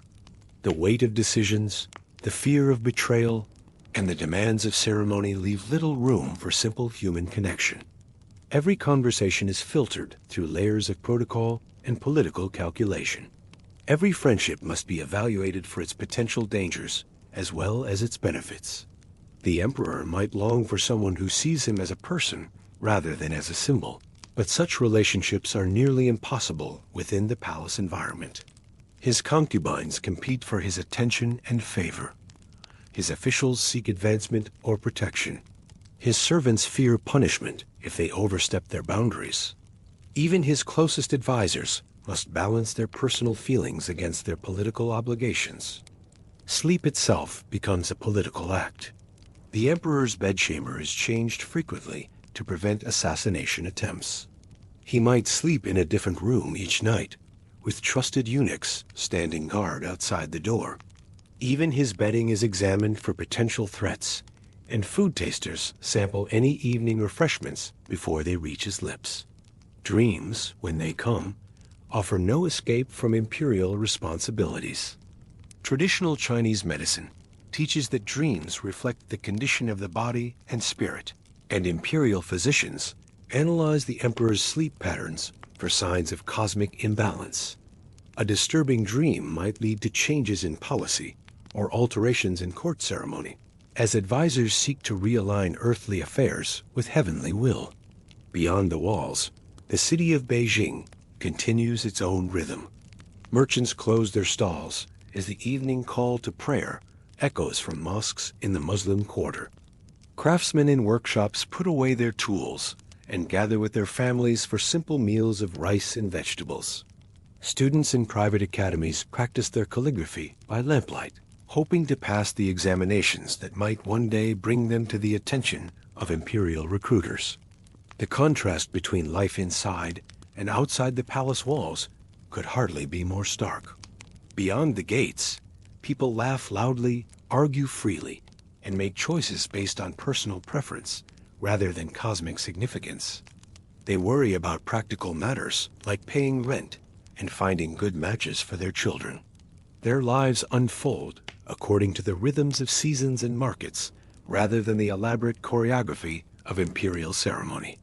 Yet the two worlds are intimately connected. The prosperity of Beijing's merchants depends on imperial policies that encourage trade. The security of ordinary families relies on military decisions made in palace conference rooms. The cultural life of the city reflects artistic standards established by imperial patronage. Even the most humble street vendor operates within an economic system ultimately controlled by the man who sits on the dragon throne. But inside the Forbidden City, The cycle of power and ritual continues, largely disconnected from the immediate concerns of ordinary people. Palace residents live in a world where symbolic meaning often matters more than practical results, where maintaining proper form can be more important than achieving efficient outcomes. For those who lived here, life was a mixture of privilege and confinement, surrounded by beauty, yet hemmed in by duty and expectation. They enjoyed access to the finest foods, the most exquisite art, and the most sophisticated entertainment the empire could provide. Yet they also lived under constant surveillance, bound by rules that governed everything from their clothing choices to their sleeping arrangements. The privilege was undeniable. Palace residents ate delicacies that most people never imagined: bird's nest soup, shark fin, rare mushrooms transported from distant mountains. They wore silk so fine it seemed to glow with inner light, dyed in colors that required rare pigments and secret techniques. They lived surrounded by art objects that represented the peak of Chinese craftsmanship: jade carvings, porcelain vases, bronze ritual vessels, calligraphy scrolls created by the greatest masters. But the confinement was equally real. Palace residents could not leave without permission. They could not choose their own companions or make independent decisions about their daily activities. They lived within a social hierarchy so rigid that a single misstep could lead to disgrace or death. They were cut off from the natural rhythms of life beyond the walls, existing in an artificial environment where even the weather seemed controlled by imperial will. The psychological pressure of this existence was enormous. Palace residents had to maintain perfect composure at all times, never revealing frustration, boredom, or dissatisfaction. They had to remember complex protocols while navigating equally complex personal relationships. They had to balance ambition with caution, showing enough initiative to advance their careers while avoiding any appearance of disloyalty or presumption. Some found solace in the very restrictions that confined them. The elaborate rituals of palace life provided structure and meaning, connecting daily activities to larger cosmic patterns. The hierarchies that limited individual freedom also offered clear paths for advancement and achievement. The isolation from the outside world created an intimate community of people who shared unique experiences and understood each other's challenges. Others chafed against the restrictions, finding ways to assert their individuality within the constraints of palace life. They might develop private passions for poetry or philosophy, creating inner worlds that remained beyond imperial control. They might form secret friendships or romantic attachments that provided emotional sustenance despite official prohibitions. They might find satisfaction in small acts of rebellion, wearing a forbidden color, speaking a casual word, or simply enjoying a moment of unguarded laughter. And as the night deepens and the last lanterns dim, the palace settles into uneasy quiet. The silence is not the peaceful rest of ordinary sleep, but the tense stillness of a place where dreams and nightmares carry political consequences. Guards continue their patrols, their footsteps echoing off stone walls. Clerks bend over their desks, racing to complete documents before dawn. Servants move through corridors like ghosts, their cloth slippers making no sound on polished floors.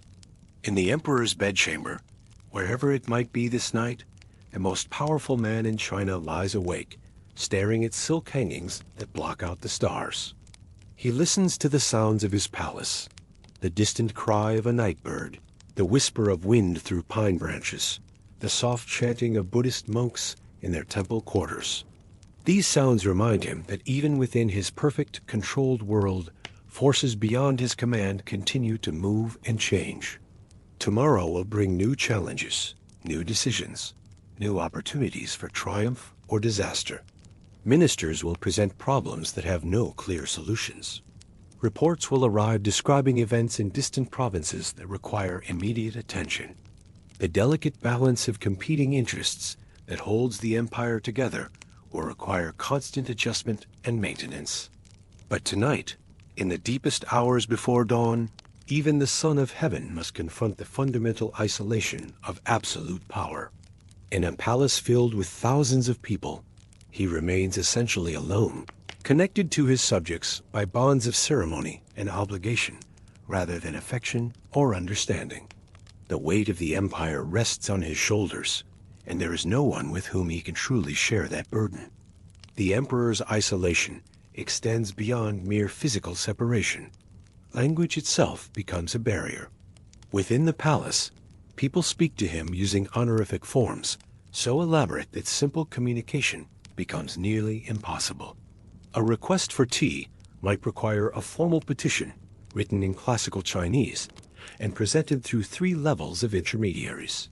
The emperor's own speech is recorded by scribes who transform his casual remarks into imperial pronouncements, adding layers of formality that often obscure his original meaning. Music fills certain hours of palace life, but even this art form serves political purposes. Court musicians perform pieces that have been approved by imperial censors, compositions that reinforce proper social relationships and cosmic harmony. The emperor might enjoy a particular melody, but he cannot simply request it without considering the message such a choice might send to observing courtiers. A song celebrating military victory might be interpreted as preparation for war. A piece about romantic love might suggest imperial favor, particular concubines. The palace libraries contain the greatest collection of books in the world, manuscripts that represent thousands of years of accumulated knowledge. Yet access to these texts is strictly controlled. Certain books can only be read by scholars with specific ranks. Others require imperial permission for consultation. The emperor himself owns books that no other person is allowed to see, containing secrets of statecraft that previous rulers deemed too dangerous for general circulation. Imperial physicians maintain detailed records of the emperor's health, but their medical practice extends far beyond treating illness. They interpret the emperor's physical condition as a reflection of the empire's spiritual state. A headache might indicate problems with tax collection in distant provinces. Digestive troubles could suggest the need for administrative reforms. The physicians prescribe not just herbs and acupuncture, but policy changes designed to restore cosmic balance. These medical practitioners come from families that have served the imperial court for generations, accumulating knowledge that blends traditional healing with political insight. They understand that their diagnoses carry implications beyond personal health. They must balance their professional obligations with the political consequences of their recommendations. A physician who suggests that the emperor needs more rest might inadvertently undermine imperial authority by implying weakness. The palace workshops produce objects found nowhere else in the world. Master craftsmen create ceremonial items using techniques so secret that the knowledge passes only from father to son within specific families. Imperial porcelain makers develop glazes that shimmer with colors impossible to replicate elsewhere. Silk weavers create fabrics so fine they seem spun from light itself. Jewelers set precious stones in patterns that carry coded messages about imperial power and divine approval. These craftsmen live within the palace complex, their entire lives dedicated to serving imperial needs. They wake early to take advantage of the best light for detailed work. They eat meals provided by the imperial kitchen. They sleep in quarters assigned according to their rank within the craft hierarchy. Their children grow up learning the trade that will define their entire existence. The quality demanded for imperial objects pushes these craftsmen to achieve perfection that would be impossible under normal circumstances.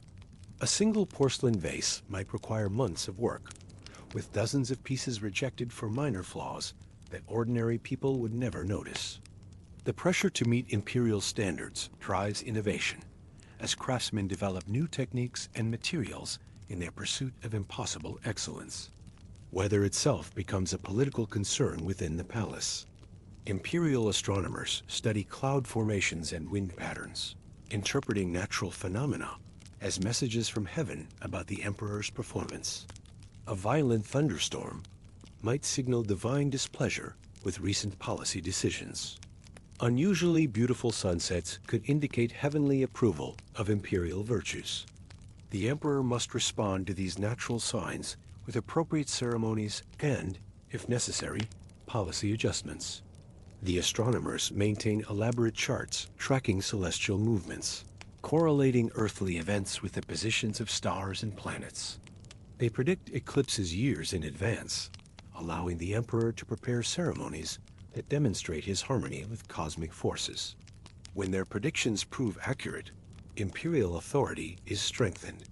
When they fail, the consequences can be severe for both astronomers and emperor. Palace timekeeping requires extraordinary precision. Water clocks measure hours with accuracy that allows for perfectly coordinated ceremonies. Sundials provide backup systems for measuring daylight hours. Incense clocks burn at calculated rates, marking time periods too short for other instruments to measure. The coordination of palace activities depends on this precise measurement of time, as ceremonies must begin at moments determined by astrological calculations. Imperial record-keeping generates mountains of documentation. Every conversation with foreign ambassadors must be transcribed. Every gift received or given requires detailed inventory. Every imperial decision needs written justification, referencing historical precedents. The clerks responsible for maintaining these records develop specialized knowledge that makes them indispensable to imperial administration. The records themselves tell the secret history of the dynasty, revealing patterns of decision-making that might not be apparent to contemporary observers. A scholar studying tribute records might discover economic trends that influenced military campaigns. Marriage records reveal alliance patterns that shaped diplomatic relationships. Even seemingly mundane documents about food purchases can illuminate the political dynamics of different historical periods. Foreign visitors to the palace undergo elaborate procedures designed to demonstrate Chinese cultural superiority.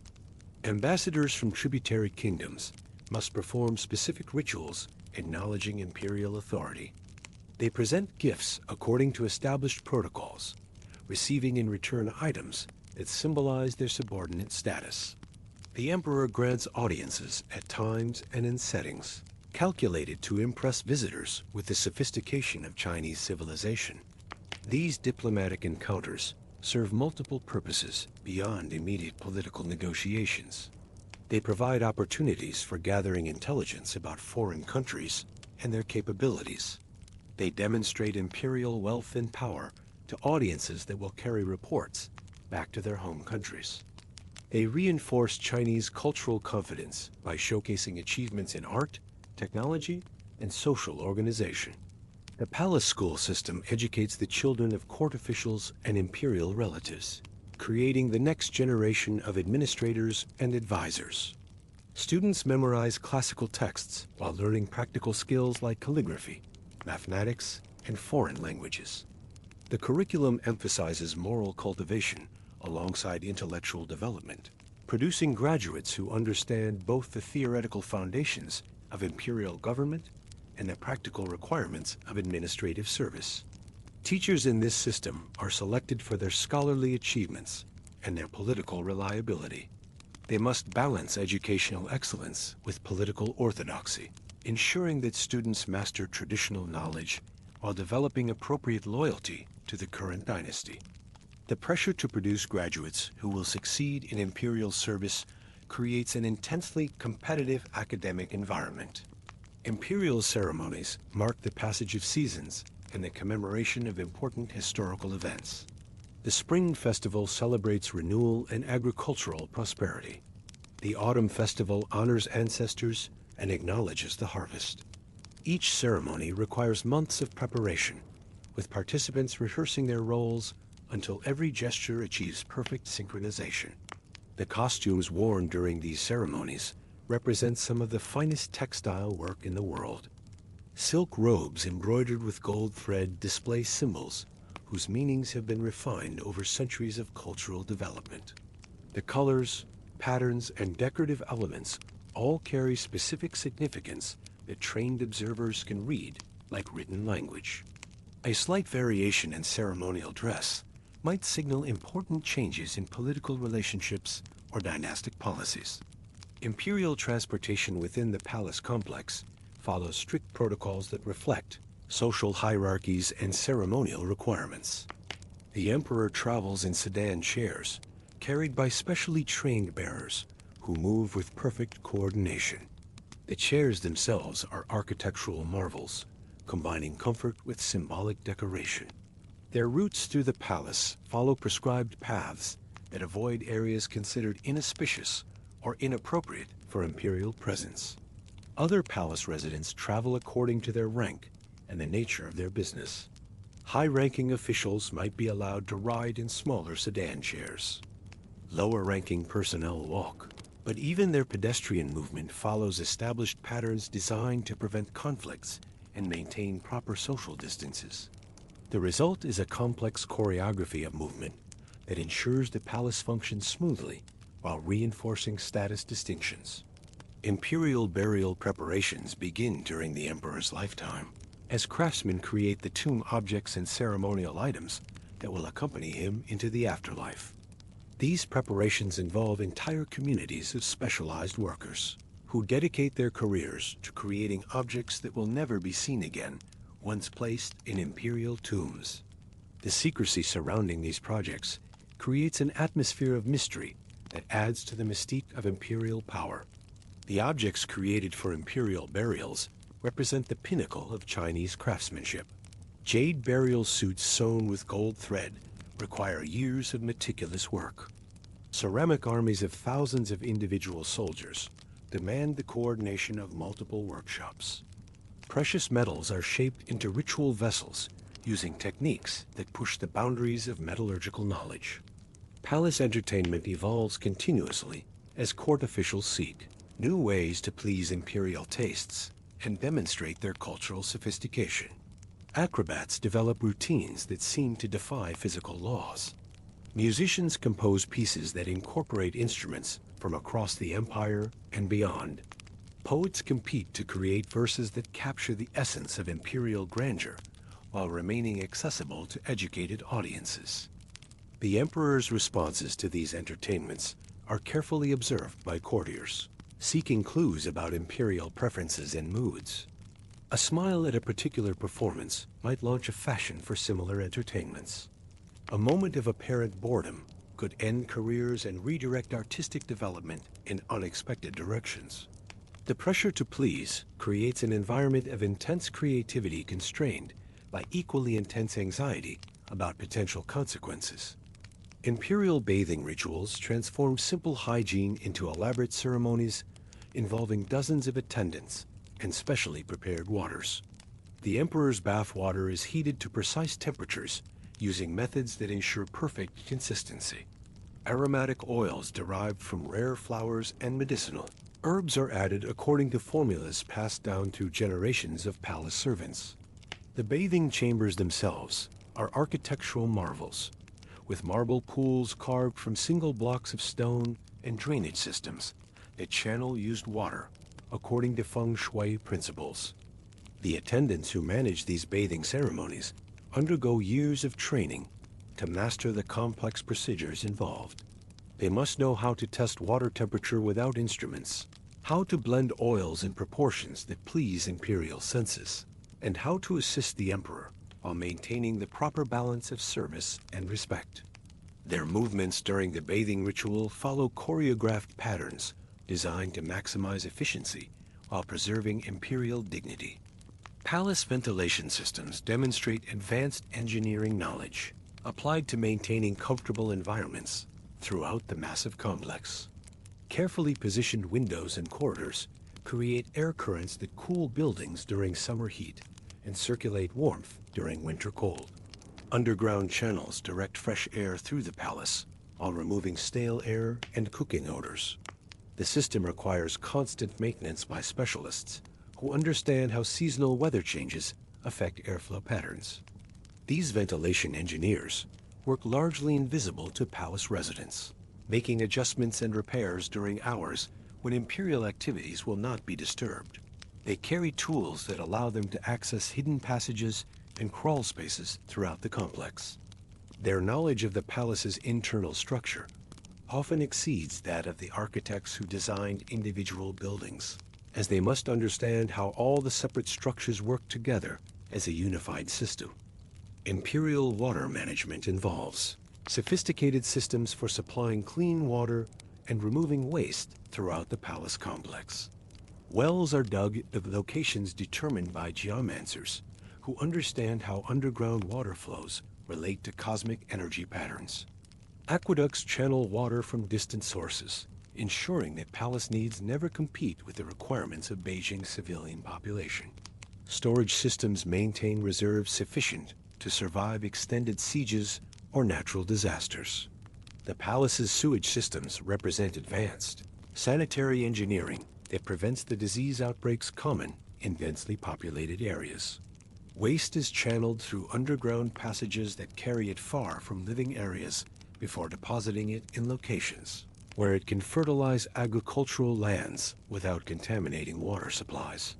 The system includes filtration mechanisms that separate solid waste from liquid effluent, reducing odors and health hazards. Fire prevention requires constant vigilance in a complex filled with wooden buildings, silk hangings, and oil lamps. Palace fire wardens patrol continuously, checking for overheated braziers, improperly extinguished candles, and other potential ignition sources. They maintain supplies of sand and water at strategic locations throughout the complex. When fires do occur, emergency procedures ensure rapid response while protecting Imperial safety and minimizing damage to irreplaceable treasures. The fire wardens develop specialized knowledge about how flames behave in different palace environments. They understand which materials burn fastest and which architectural features might channel fire in dangerous directions. They train crews of servants in firefighting techniques, creating teams that can respond immediately to emergencies. Their preventive measures include seasonal adjustments that account for changing weather conditions and varying fire risks. Imperial pest control addresses the challenges of maintaining a clean environment in buildings that house thousands of people and vast quantities of food.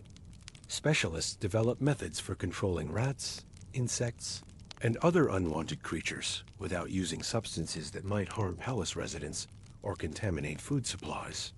They employ cat's bread specifically for their hunting abilities, birds trained to capture flying insects, and plant-based repellents that discourage pests without creating toxic hazards. These pest control experts understand the ecological relationships that determine how different creatures interact within the palace environment. They know which predators effectively control specific pest populations and how to maintain balance between competing species. Their work requires detailed knowledge of animal behavior, plant properties, and environmental conditions that affect pest breeding and movement patterns. Palace laundry operations handle enormous quantities of clothing and textiles using methods that preserve delicate fabrics while ensuring perfect cleanliness. Imperial robes receive individual attention from specialists who understand the specific requirements of different silk types and decorative elements. Washing procedures vary according to fabric composition, dye chemistry, and the symbolic importance of particular garments. The laundry workers develop skills that combine technical knowledge with artistic sensibility. They must know how to remove stains without damaging embroidery, how to maintain proper colors in expensive dyes, and how to restore the texture of fabrics that have been damaged by wear or improper handling. Their work area includes specialized equipment for different types of cleaning, from gentle hand washing for the most delicate items to mechanical systems for processing larger quantities of routine textiles. Imperial communication systems ensure that messages travel quickly and securely throughout the vast palace complex and beyond to distant provinces. Courier networks maintain schedules that guarantee rapid delivery of urgent communications. Code systems protect sensitive information from interception by unauthorized parties. Message authentication procedures prevent the circulation of false orders that might disrupt Imperial administration. The communications specialists who manage these systems undergo extensive training in cryptography, geography, and administrative procedures. They must memorize code books that allow them to encrypt and decrypt sensitive messages. They maintain detailed knowledge of transportation routes and timing that ensures optimal message delivery. Their work requires absolute trustworthiness, as they handle information that could affect the stability of the entire empire. Palace security extends beyond simple guard duties to encompass comprehensive intelligence, gathering about potential threats, both internal and external. Security personnel cultivate networks of informants throughout the palace and the surrounding city, collecting information about suspicious activities or potentially dangerous individuals. They analyze patterns of behavior that might indicate planning for assassination attempts or other hostile actions. These security specialists develop skills that combine military training with detective abilities. They must be able to identify potential weapons, recognize signs of hostile intent, and respond appropriately to various levels of threat. Their work requires psychological insight as well as physical capability, as they must distinguish between genuine dangers and false alarms, while maintaining the delicate balance of protection and accessibility that imperial life demands. Yet beyond these walls of imperial isolation, in temples scattered across the empire, other men wake before dawn to begin very different kinds of ritual. Men who have chosen to renounce worldly power entirely, who seek enlightenment through poverty rather than wealth, who find freedom through surrender rather than control. Their world operates according to principles that would seem utterly foreign to the inhabitants of the Forbidden City, yet their influence on Chinese culture runs deeper than any imperial edict. In the mountains and forests where these monks pursue their spiritual quests, we will discover forms of power that exist entirely outside the reach of any earthly throne. And that's where we'll leave it for tonight. From the dust-choked labor camps along the wall to the restless mind of the first emperor. From the silent ranks of terracotta soldiers to the shadowed corridors of the Forbidden's palace. A long, slow walk through the stone, soil, and ceremony of ancient China. If you're still awake, thanks for sticking with me all the way to the end. And if you drifted off somewhere between the hauling of stones and the quiet gardens of the inner court, that's perfectly fine too. That's kind of the whole point.